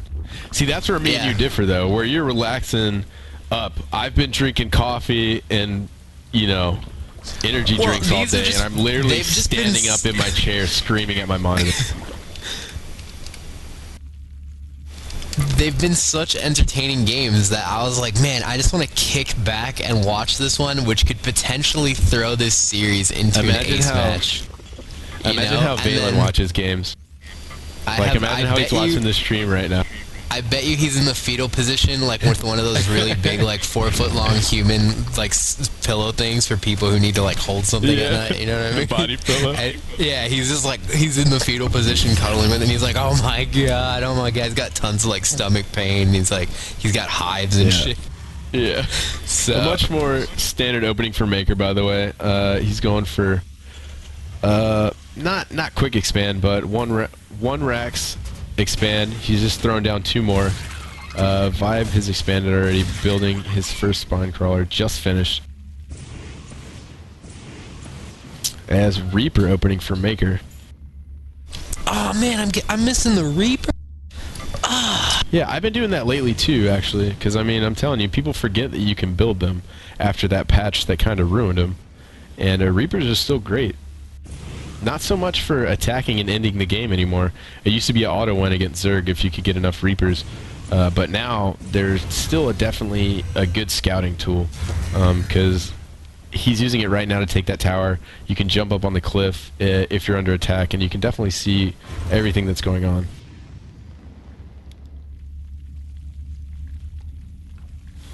But yeah, still right now, Roach Warren going down for Vibe. Not too much aggression from either player. A couple scouting Zerglings. He's thrown down a bunker just in case of a Roach rush. Just anticipating that, I guess, blindly. Well, not blindly, actually. He has a Reaper. That was dumb to say. But Couple roaches being made, a couple drones. Vibe's not feeling any kind of pressure, really. He knows that Reaper was probably just for scouting. He's not too worried about it. And he is holding that forward Zelnaga, which is good. It's going to give him a lot more map control. 4 barracks down now for Maker. Looks like he's going for a majority bio army. And 2 reactors, 2 tech labs. Still pretty standard stuff. A good solid army against any kind of matchup that you're going to go against. Transferring his workers to his expansion.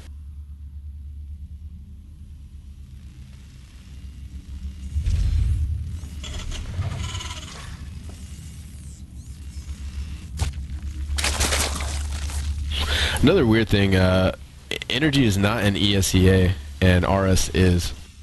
And I'm not sure why. I know ESEA is pay to play. That's obviously not why they're excluding themselves from that. They're probably just too busy.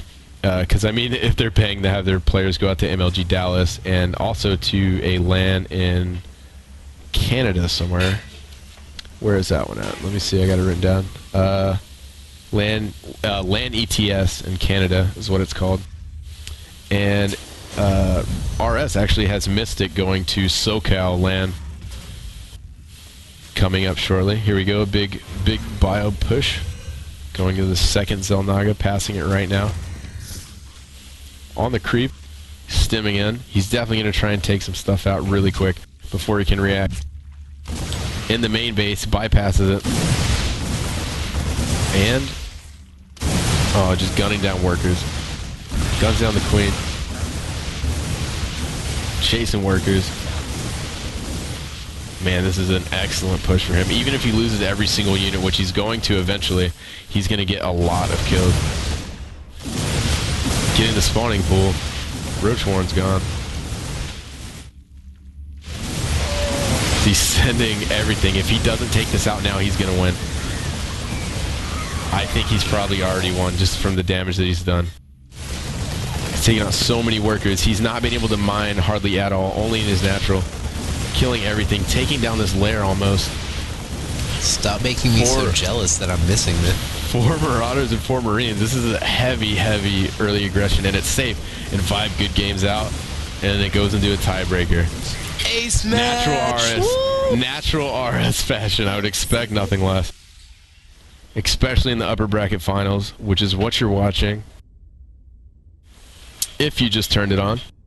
CEVO upper bracket finals. It's double elimination, so winning this doesn't mean that any team is in. It just means that they have won the upper bracket finals. They have to wait for the lower bracket to get played out, and then they will play the winner of that for the winner of this is going to go to the championship game, basically, or the finals game, definitely. If you will. You're sealed in for that. Yeah, so you have made it all the way to the last game. By the way, can you suggest me back to the channel? Because I got out of that with my awesome relaxation computer restart. But playing some Yanni. Just hanging out. Just chilling. I'm interested to see who both teams pick for the ace match.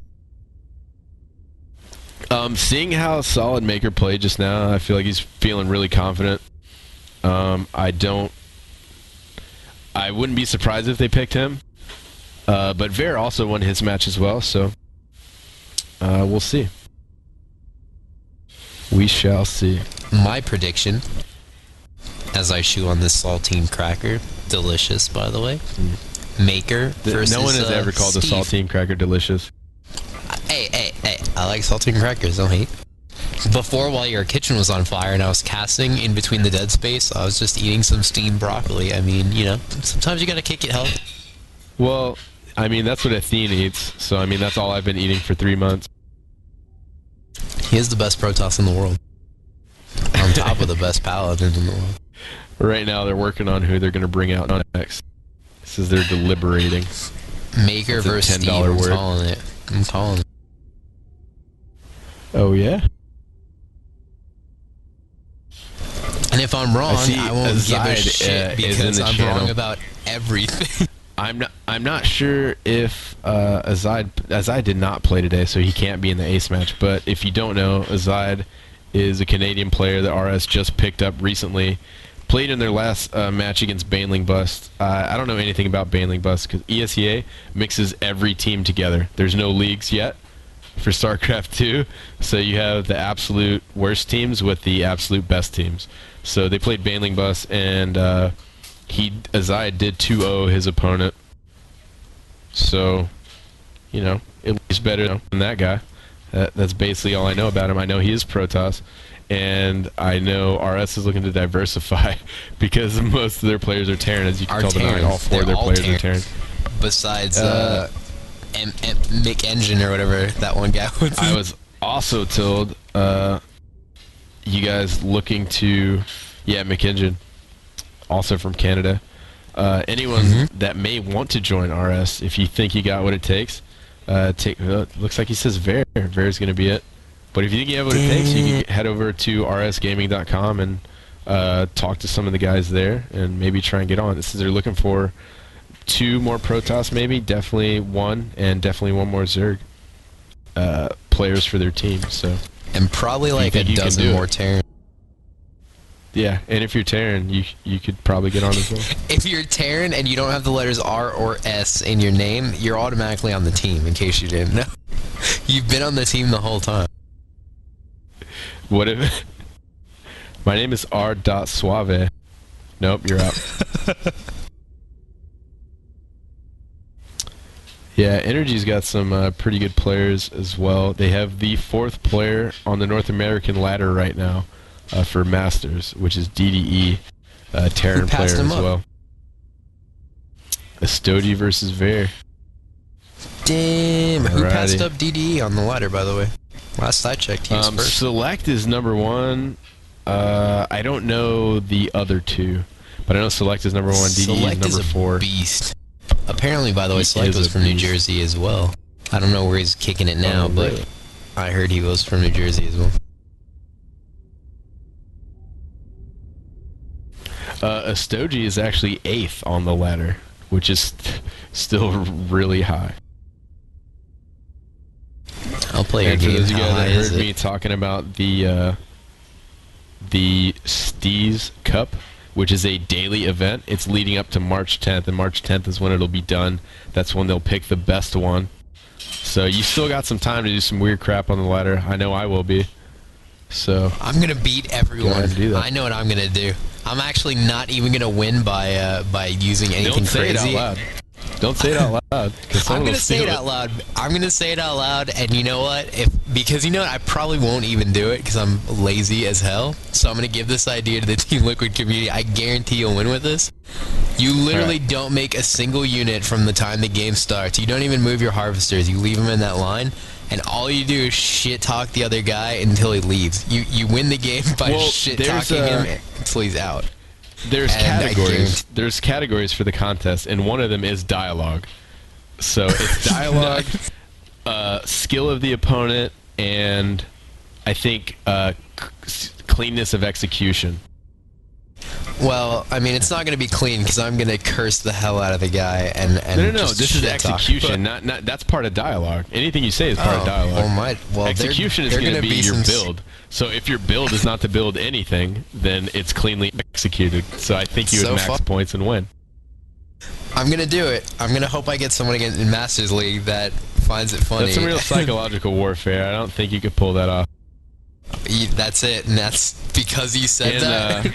I guarantee in Warcraft 3, if you guys ever played that, a team tactic we used to do when we were just screwing around. You and Will. we would pick Night Elf, uproot, and if you've played Warcraft 3, you can eat trees, and we would uproot our buildings and eat trees all the way back and hide, and then tell the other team that we had invisible hacks, and they couldn't see any of our units, and they would just leave the game. And it worked 1 out of every 10 times, but when it did work, you would laugh for like half an hour. Yeah, that's awesome. Yeah. I actually did do that in this game, by the way, as Terran. I've uplifted and gone to an island and told them I was invisible. Yeah, classic after you told me that Night Elf story. Another thing I heard around the way, interesting about CEVO, for those of you not participating in CEVO, your loss. Excellent league. and CEVO is going to host an event in the near future for about 10,000 bucks in prizes. That's not directly under CEVO. It's someone else's tournament that CEVO will be running, basically. And it's not Alienware Arena, which has been associated with CEVO in the past. It's another separate event, which should be big and should be getting announced here shortly. But you know, I heard that around the way through the grapevine, right? Spawn position. And also speaking, go ahead. No, go ahead. Alienware Arena will be coming in the future for SC2 through CEVO as well. By the way, over here at e-rev, that's being where we're covered by e-rev. That's right. But spawn positions. Let's get that before any fights break out. Top right at the, I don't know, what is this? I don't know, just top right. I'm done with making stuff up. Is Energy Estoji Purple Zerg. And top left, so the first time we don't have a diagonal cross position layout, RS Ver, again, no RS in his name, and he's Terran, so obviously, you know, he's made it. He's made it pro now. By the way, that's kind of weird that I think Ver's map hacking. Look, he put that depot in the corner there by the rocks, almost like he knew. Almost like he knew the Zerg was gonna be there. Or it's like, I don't know. Like he knew that there was rocks there. Nope, you wouldn't put your first depot there. He obviously is supposed to do what every other Terran did and wall off with a depot. Get this guy out of here. In a depot. That's it. That's why Ver has been kicking it hardcore lately. He's been hacking. Cheater. Alright, another note for Stoji expands and gets a pool. Good. Malice was able to take second place in the Ann Arbor Open LAN, which recently just happened. We covered that as well. We covered the first parts of that, and then they weren't able to finish, and they played their finals match today. And it was Lizuma won the whole tournament, but Energy Malice was able to take second place. Congrats to him. Yep. There with the fast expansions, by the way. That's a fast expansion. And quick double gas, too. What did she say? Or not so much? I think that's kind of quick. Yeah, it's before. The average, the normal, is going to be 20. But basically, when you're going fast expand like that, no gas fast expand, as soon as you put that second command center down, you get both of them at the same time. So what would you do in this position, by the way, if you notice that your opponent only has pool, doesn't even have a gas geyser finished, like when we had just finished? He really went fast expand. I think it was 14 hatch. Yeah, he's and you're clearly keeping fast up. expand, so he's not going to have a lair anytime soon. I think any kind of Banshee or quick medevac drops are going to be good. So that's definitely probably what I'd be leaning towards. Would you choose to break down those back rocks and use that walkway to your advantage, or keep them closed so there's no Zergling? I wouldn't break that down until I knew I was winning in army count.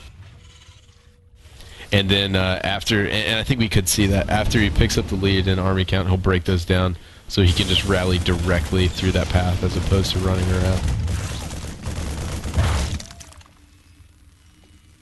And Ver was really on top of that bunker. Did you see that? Just before those Zerglings got out of range, popped those Marines out and just started stop shooting like crazy. Was really on top of that.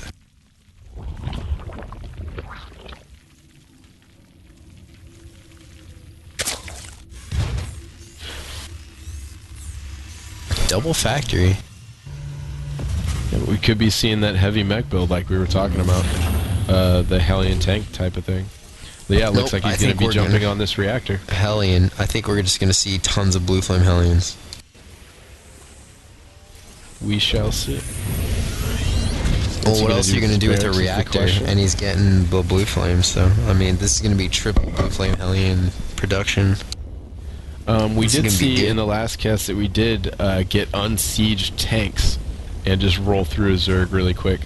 Like, he skipped siege on purpose and kept them unsieged, and they kind of do heavy damage to roaches. Roaches, yeah. Just was able to maul them. Yep, and those Blue Flame Hellions took care of any light units like the Lings, the Banes. Look at this supply depot wall off. 4 depots. Yeah, that's not going to be to keep anything out besides scouting and run-bys, basically. He's probably planning to be pretty aggressive to keep him away from that wall. So I think we'll be seeing a lot of that.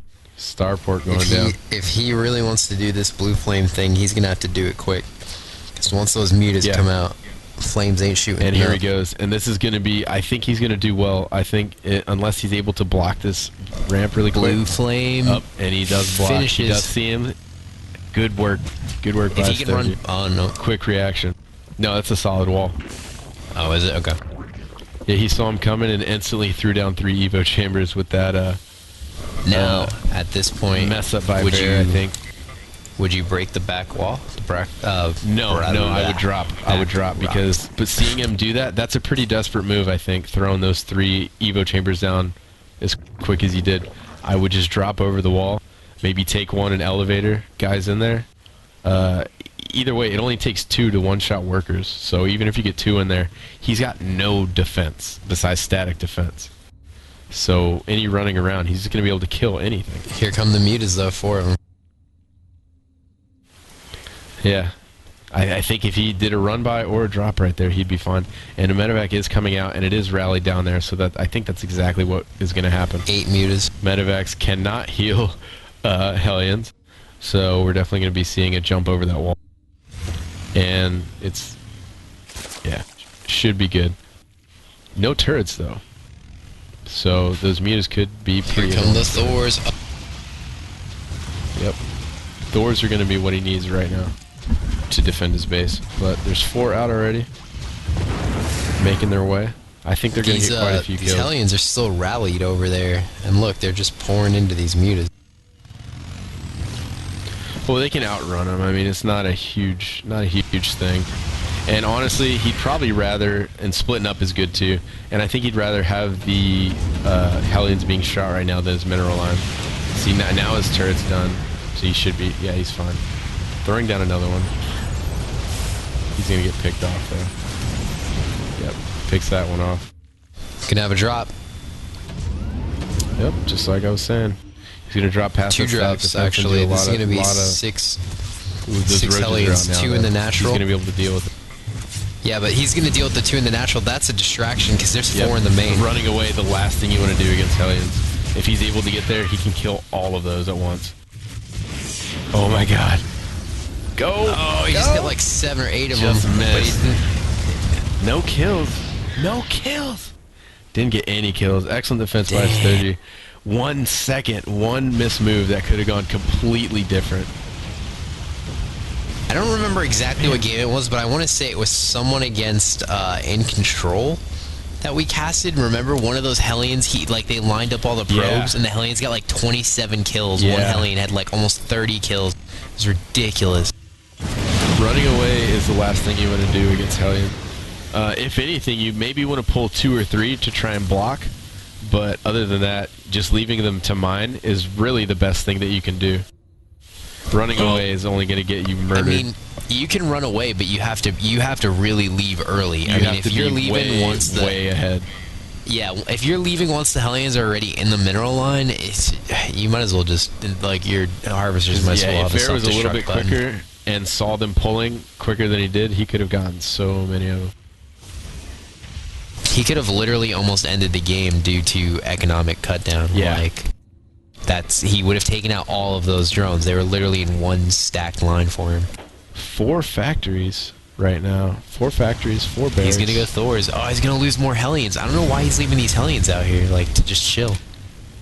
He's gonna see. Oh, he gets the run by. Pulls him again. He's gonna get a couple kills this time at least. He got a few, I think, but not really enough to suffice losing 5. That yeah. Yeah, he broke the back rock spot. I don't know if you said Rock's that. coming down. Roach is running by. He should see this if he's on top of it. That's a lot of roaches, though. It's going to go down quick. A lot of roaches. He's got 6 mutas. I mean, that's going to give him the advantage to see up top. He's going to need a lot of Thors. He may have to pull SCVs.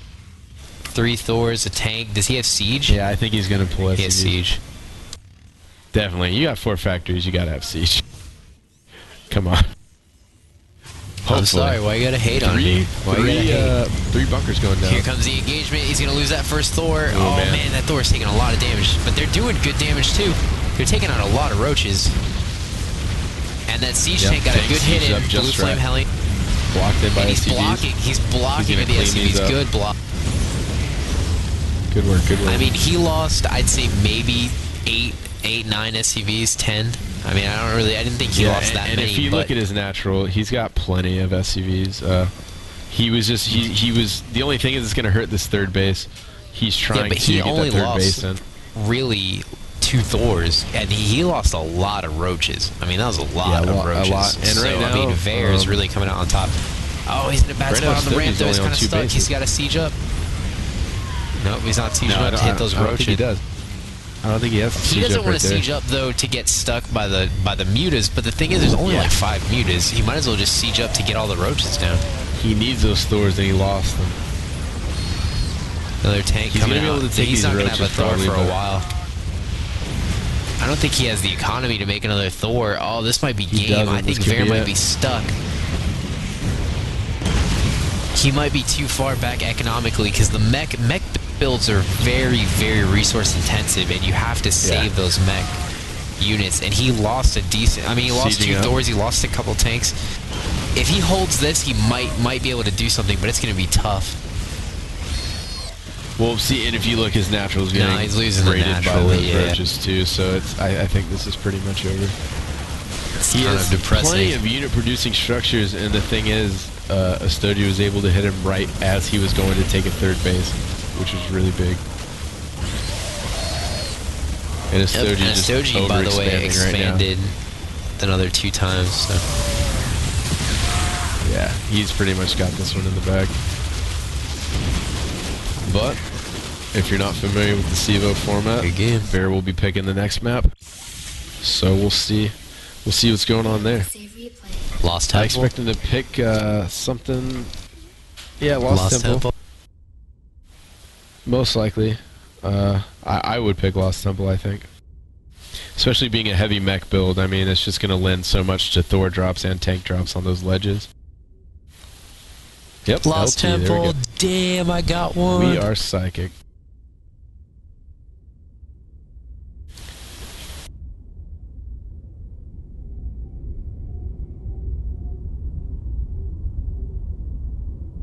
Okay, hey, someone in the RS channel actually told me number 2 on the ladder is Igwar, or IG Ware, and number 3 is Katari. I'm not 100% familiar with those guys, but if you're number 2 and number 3 on the ladder, clearly you're doing something right. Yeah, like playing the ladder a lot. Yeah. Alright. Again, just to throw those websites out there for these guys, 6jacksgaming.com is going to be 6jacks Energy, rsgaming.com is going to be Revolution Sports, and they are tied in with the-legion.legion.net, which is a gaming community.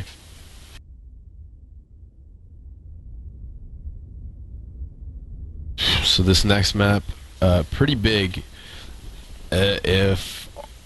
If Vare loses this one, RS is done. They're not in the losers bracket, and if they win, we go into another game for a best of 3. Well, you know how RS likes to do it. They always got to go to the ace match, and they always got to kick it to the very last straw. I make jokes that they just keep it interesting for everyone watching. Yeah, if they wanted to, they would just like 2-0 every game. They just it wouldn't even be close. They just win in the first couple minutes. Looks like the game is being made. RS's past 2 games were played in ESEA. It wound up in a victory over Baneling Bust, but more interestingly, over a team called Flying Unicorns.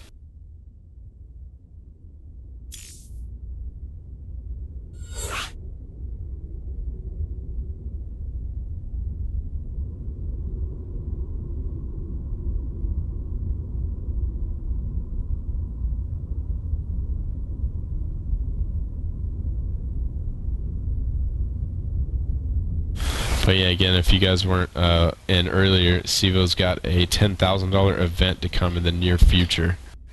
which is pretty exciting. Not sure what it is. Just heard it around the way. Nothing official just yet. They're kind of hashing out what it's going to be and that type of thing. You should join this game, by the way. It is made. You can just join off of cool. Me or... Well, you stop being lazy. Do some work, man. Do some work. You're just chilling watching the StarCraft. I want to fight you sometimes. I want you to fight me sometimes.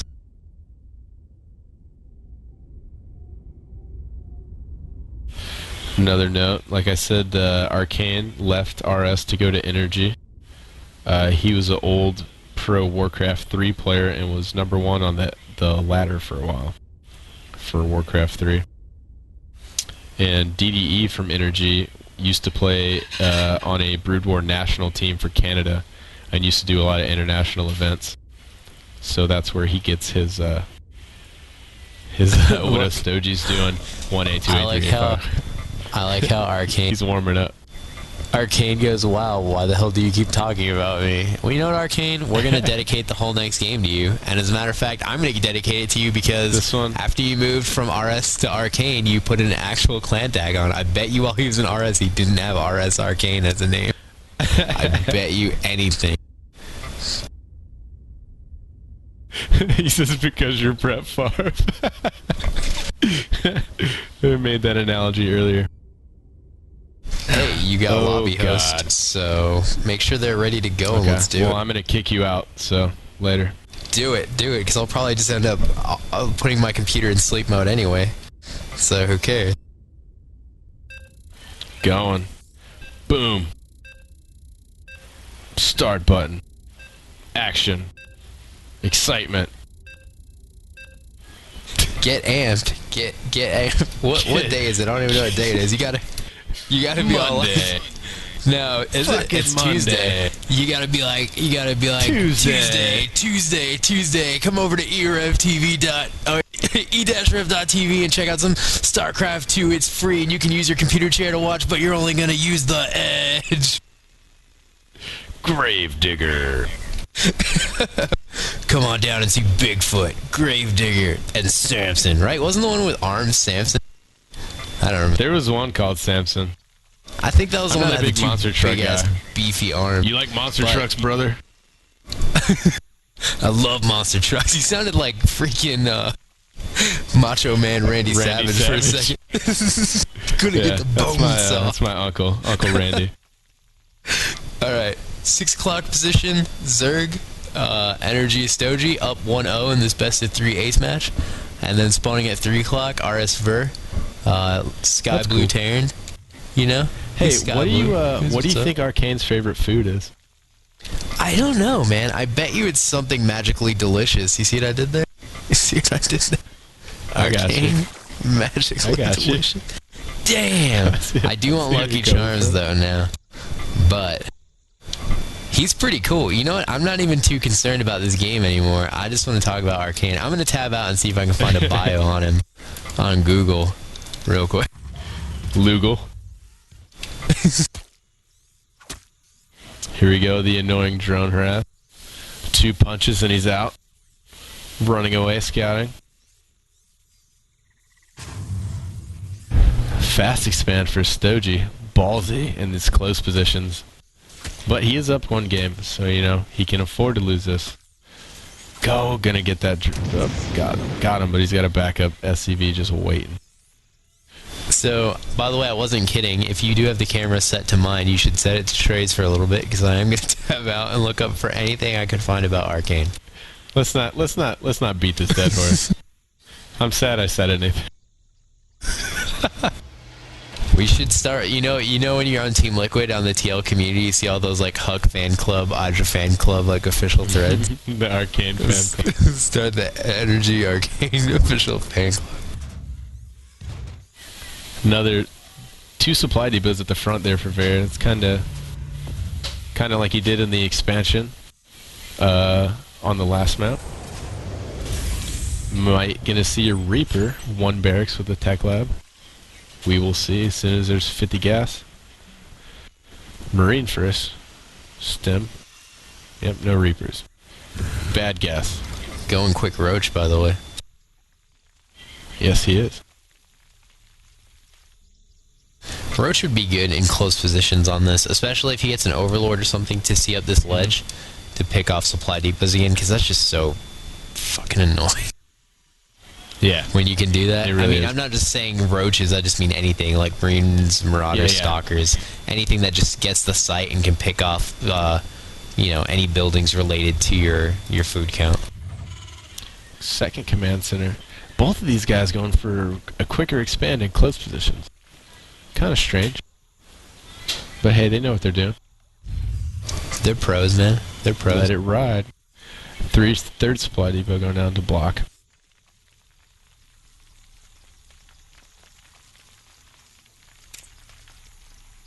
Yeah, I wonder what he's doing. I mean, that's a lot of supply depots to block with, and especially in close positions. Scouting. Making I a Stogie understand go, that. what the F? I'm sitting here going, what the F, and I can see the whole map. What I more meant was like, Well, that's he's in the this point. close If you position. can see the whole map and you're saying what the F, imagine if you're playing against this. Oh, well, then I would You'd be have like, just is this left kid already. Bronze League? I'd be like, I'm out. Yeah. Fuck. Here they are. I just these meant it more roaches. like he only had one barracks, you know what I mean, in this close position. Here come those roaches. He's going to get that Marine. Yeah. Oop. Oh, he gets the SCV. That bunker's rough. not done. That's going to be big. That's going to be real big. He can finish it. It's not just delaying it a bit, but blowing that supply depot. Gets that Gonna be Marine. big. He's going to be able to move in, and if he wants, run by. That's supply going down. There you go. Good work. Here's that. He's bringing that Overlord first like sight. you were talking about. Yep. He's going to get that Taking down SCV. Rough. He's going to get that supply depot. This is tough Oh, to he deal lost a with. roach, though.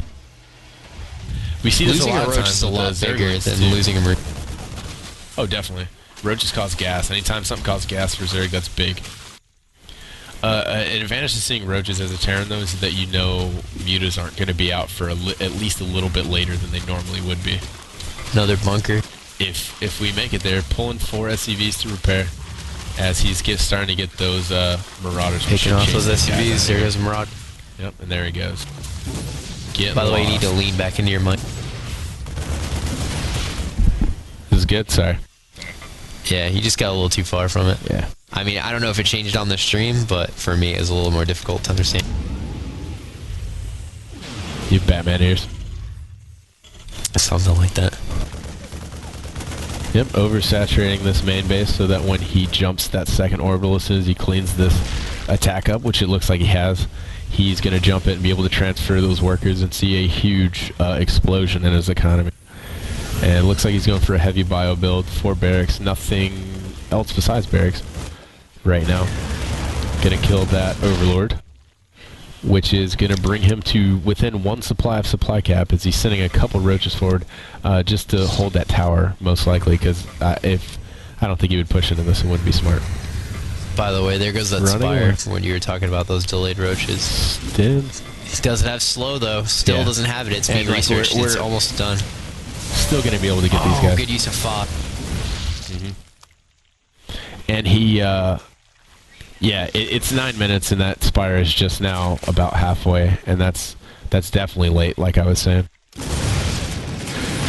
Taking out those 2 tumors, keeping the creep spread low, which is good. 5 spine crawlers, though. That's actually the number you were joking about earlier, but we just saw it. Yeah, But it's not a if you joke. remember- It happens all the time. You remember the last time we casted a Stogie's match in closed positions? These exact 2 closed positions on Lost Temple, he used those spine crawlers like siege tanks, would uproot them and dig them back in as he would spread the creep forward.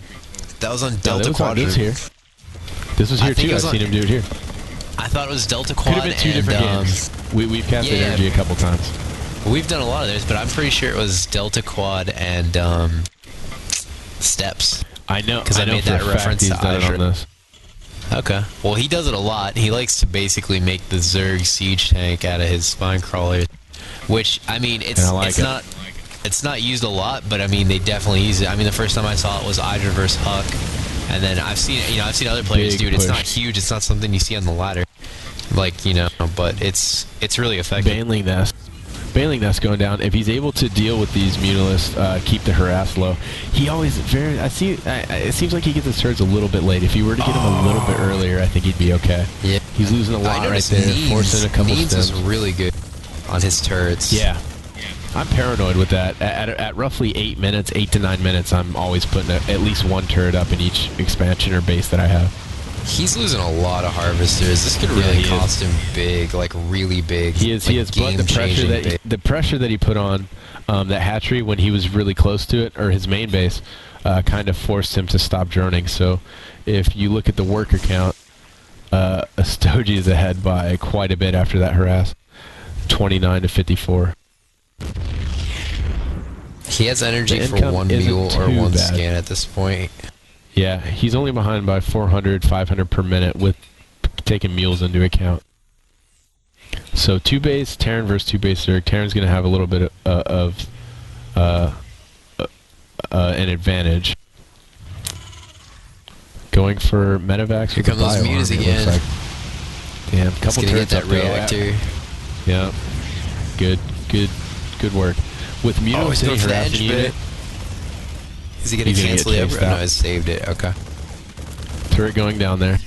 With any harassing unit, Mutalisks, Reapers, drops, anything you want to do like that, you're going to want to go for guaranteed kills, which is what Astoji's going for. He went for the workers when there was no turrets, and when the turrets are up, he's going to shoot at supply depots and tech labs add-ons for Terran. He's never going to go toe-to-toe with those Marines. That just would not be smart. Mutalisks would die almost immediately to that many Marines. Astoji with a good sight. I think if Ver would have stemmed right there, he would have got a lot of those mutas. Had he going back to harass, had he been ready. But when you see a heavy harass like this, you got to think that there's probably not a whole lot going on at your opponent's base. 3rd base going down for Astoji. Small engagement with those Zerglings in the middle as he's pushing towards his base. Baneling's at the front though. He's got to be careful. He's got mostly Marauders at the front, so that's good. Not anymore. You got to be careful with those Marines when you don't have tanks. If you keep the Marauders in the front, it's not a big deal. Back. He brought those mutas back because he knows he's going to need them. Oh, look, here we go. Siege tank time. Moving up, creeping forward. Zerg tanks. Zerg tanks. What we like to see. The Zerg tanking it. Astoji, the Zerg tank. Now, I don't know if someone on the stream is telling Ver that there's a base there, because he went looking. You just gotta think, when it's unit count at this point in the game, good split, doesn't lose too many, but he is going to get cleaned up by those Mutalisks and lose all those. Yeah, he went right for those Marines, which was the right choice. If you look at his Marines, he's got plenty of Marines left. And I think he's going to keep pushing that way. And I think also you can judge by the way Astoji reacts. He wouldn't chase him that far out if he didn't have something there. You know what I mean? Oh, he's going to take a lot of those mutas out, dude. Yeah, excellent trade. 30 Zerglings coming in, 2 more mutas, another queen, some upgrades. Zerglings coming. Zerglings are also going to get cut down. Yeah. Better to lose Zerglings than mutas, though. I will say that. But he's just using the Zerglings so the mutas can get good shots in. Yeah, absorb damage. I feel like drone down, stopping an expansion. That was pretty smart. I feel like the Zerg is like ahead. He's ahead and he's doing a good job to keep his lead, but I feel like he's using a lot of larva right now. You know, if I feel like if Ver, like if he gets one really good attack, that right now at this point in time, that maybe Astoji wouldn't have enough to defend because he's using a lot of larva on Lings. If he can hit those medevacs are out of position. Oh, that wouldn't have mattered anyway. There was a lot of units. Yeah, but he could have at least got a couple more, with the scan there. Definitely, now he knows it's there. If he can hit this 3rd base hard and take all those drones out, I think he will swing ahead. Given that this 4th base, yeah. Given that, but again, a base is a base. If he doesn't have the drones to put there, it's worthless. So I think if he hits this 3rd base, takes those drones out, he's losing that queen, all those larvae. He's not going to be able to put very many drones. He doesn't have a lot in his main left, and in his natural, it's pretty good saturated, but not for not 4 base saturated. Veer's going to have to do drops if he wants to do that. And he's, oh, that drop's going to get intercepted. He has a drop. Oh, he's going to lose it. He loses 8 Marines. That's big. Another tech lab down. I mean, a reactor, tech structure. Estoji's doing a great job of containing Ver. He's just got like this left side of the map contained. You know, he's got a lot of Lings and Banes there with the 5 spine crawler, with the Zerg tanks basically, the Z tanks. And they creeped all the way up to the tower now. Completely blocked that lane. There's no getting through there. Gonna take another reactor down. It's on fire. 16 health, 10 health. Is he gonna get SCV there? Oh no, ops to build, so he's gonna lose another reactor. Builds a missile turret. He needs to get Thor's out to deal, because obviously he's going pretty heavy mutilus at this point. He needs to get Thor's out, or that's it. A little encounter. He loses 1 Marine. Marines are good, but they cannot multitask like that. A lot of speed links. Bane links. He's surrounded. Oh, surrounded. Those medevacs ain't healing. Oh, but he's got 2 tanks. They're sieged up. Those 2 tanks made a big difference in that. If those 2 tanks weren't there, I think that could have been the game. Yeah, I think he would have just swung in and gone to town. Does a drop though. He's going to take this, at least a bunch of drones at this 4th base. I think Mutilis are going to be able to clean it up. Yep, cleans it up. He didn't even lose a single Muto. One of them got low, 10 health, but he didn't lose. A little push coming out. Siege tanks are creeping forward. Push forward slowly. Siege tanks versus Z tanks. I think Siege tanks will win in this map. 16 Banes. 3 more Mutas coming out. 2 Lings. And some upgrades. Greater Spire being upgraded now. Just started, so we're going to see Broodlords. Oh, Muta's in the base. Missiles hurt though. He's trying to get a tech lab. I hope he unsieges those tanks and comes back. If not, he can get caught out of position. He lost and he does. 1. He lost 2. That's big. That's going to open up a window for these Speedlings and Banes to get in. Exactly how Estoji needs to play though. Separating those Marines and those tanks and then going after the moving tank. up. Oh, but they're moving up while the bio's coming. This could be big. He's caught out of position. He's got to get that 1 tank. If he gets, oh, great! Oh my God! Baneling damage everywhere. I think this is I think we could see a good game. This could be it. Good game. There it is. Well played. So Energy wins 3-2 in the OT in taking the upper bracket finals. Yep. So basically what that's going to do now for all the viewers who are still watching from e-rev and Team Liquid and all the other sites that, you know, we're glad you guys are here. We appreciate the views. Basically what that's going to do for the brackets, let me open up the bracket and give you guys the specifics. That's going to put 6jax Energy as the upper bracket winner, which puts them in the championship match guaranteed. This is going to put Team RS into the finals game of the losers bracket, where they will either play against VT Gaming, which they did beat in their first game in the winners bracket, or against Evil Geniuses, which they knocked out last week. Yeah. So they have a good chance of coming back and playing 6jax again for the championship game after coming back from the losers bracket. So we might see this again in a week or 2. Yeah, it wouldn't surprise me at all. And EG and RS has a 3-to-1 ratio against EG, so it wouldn't surprise me if we saw this game again in the actual finals.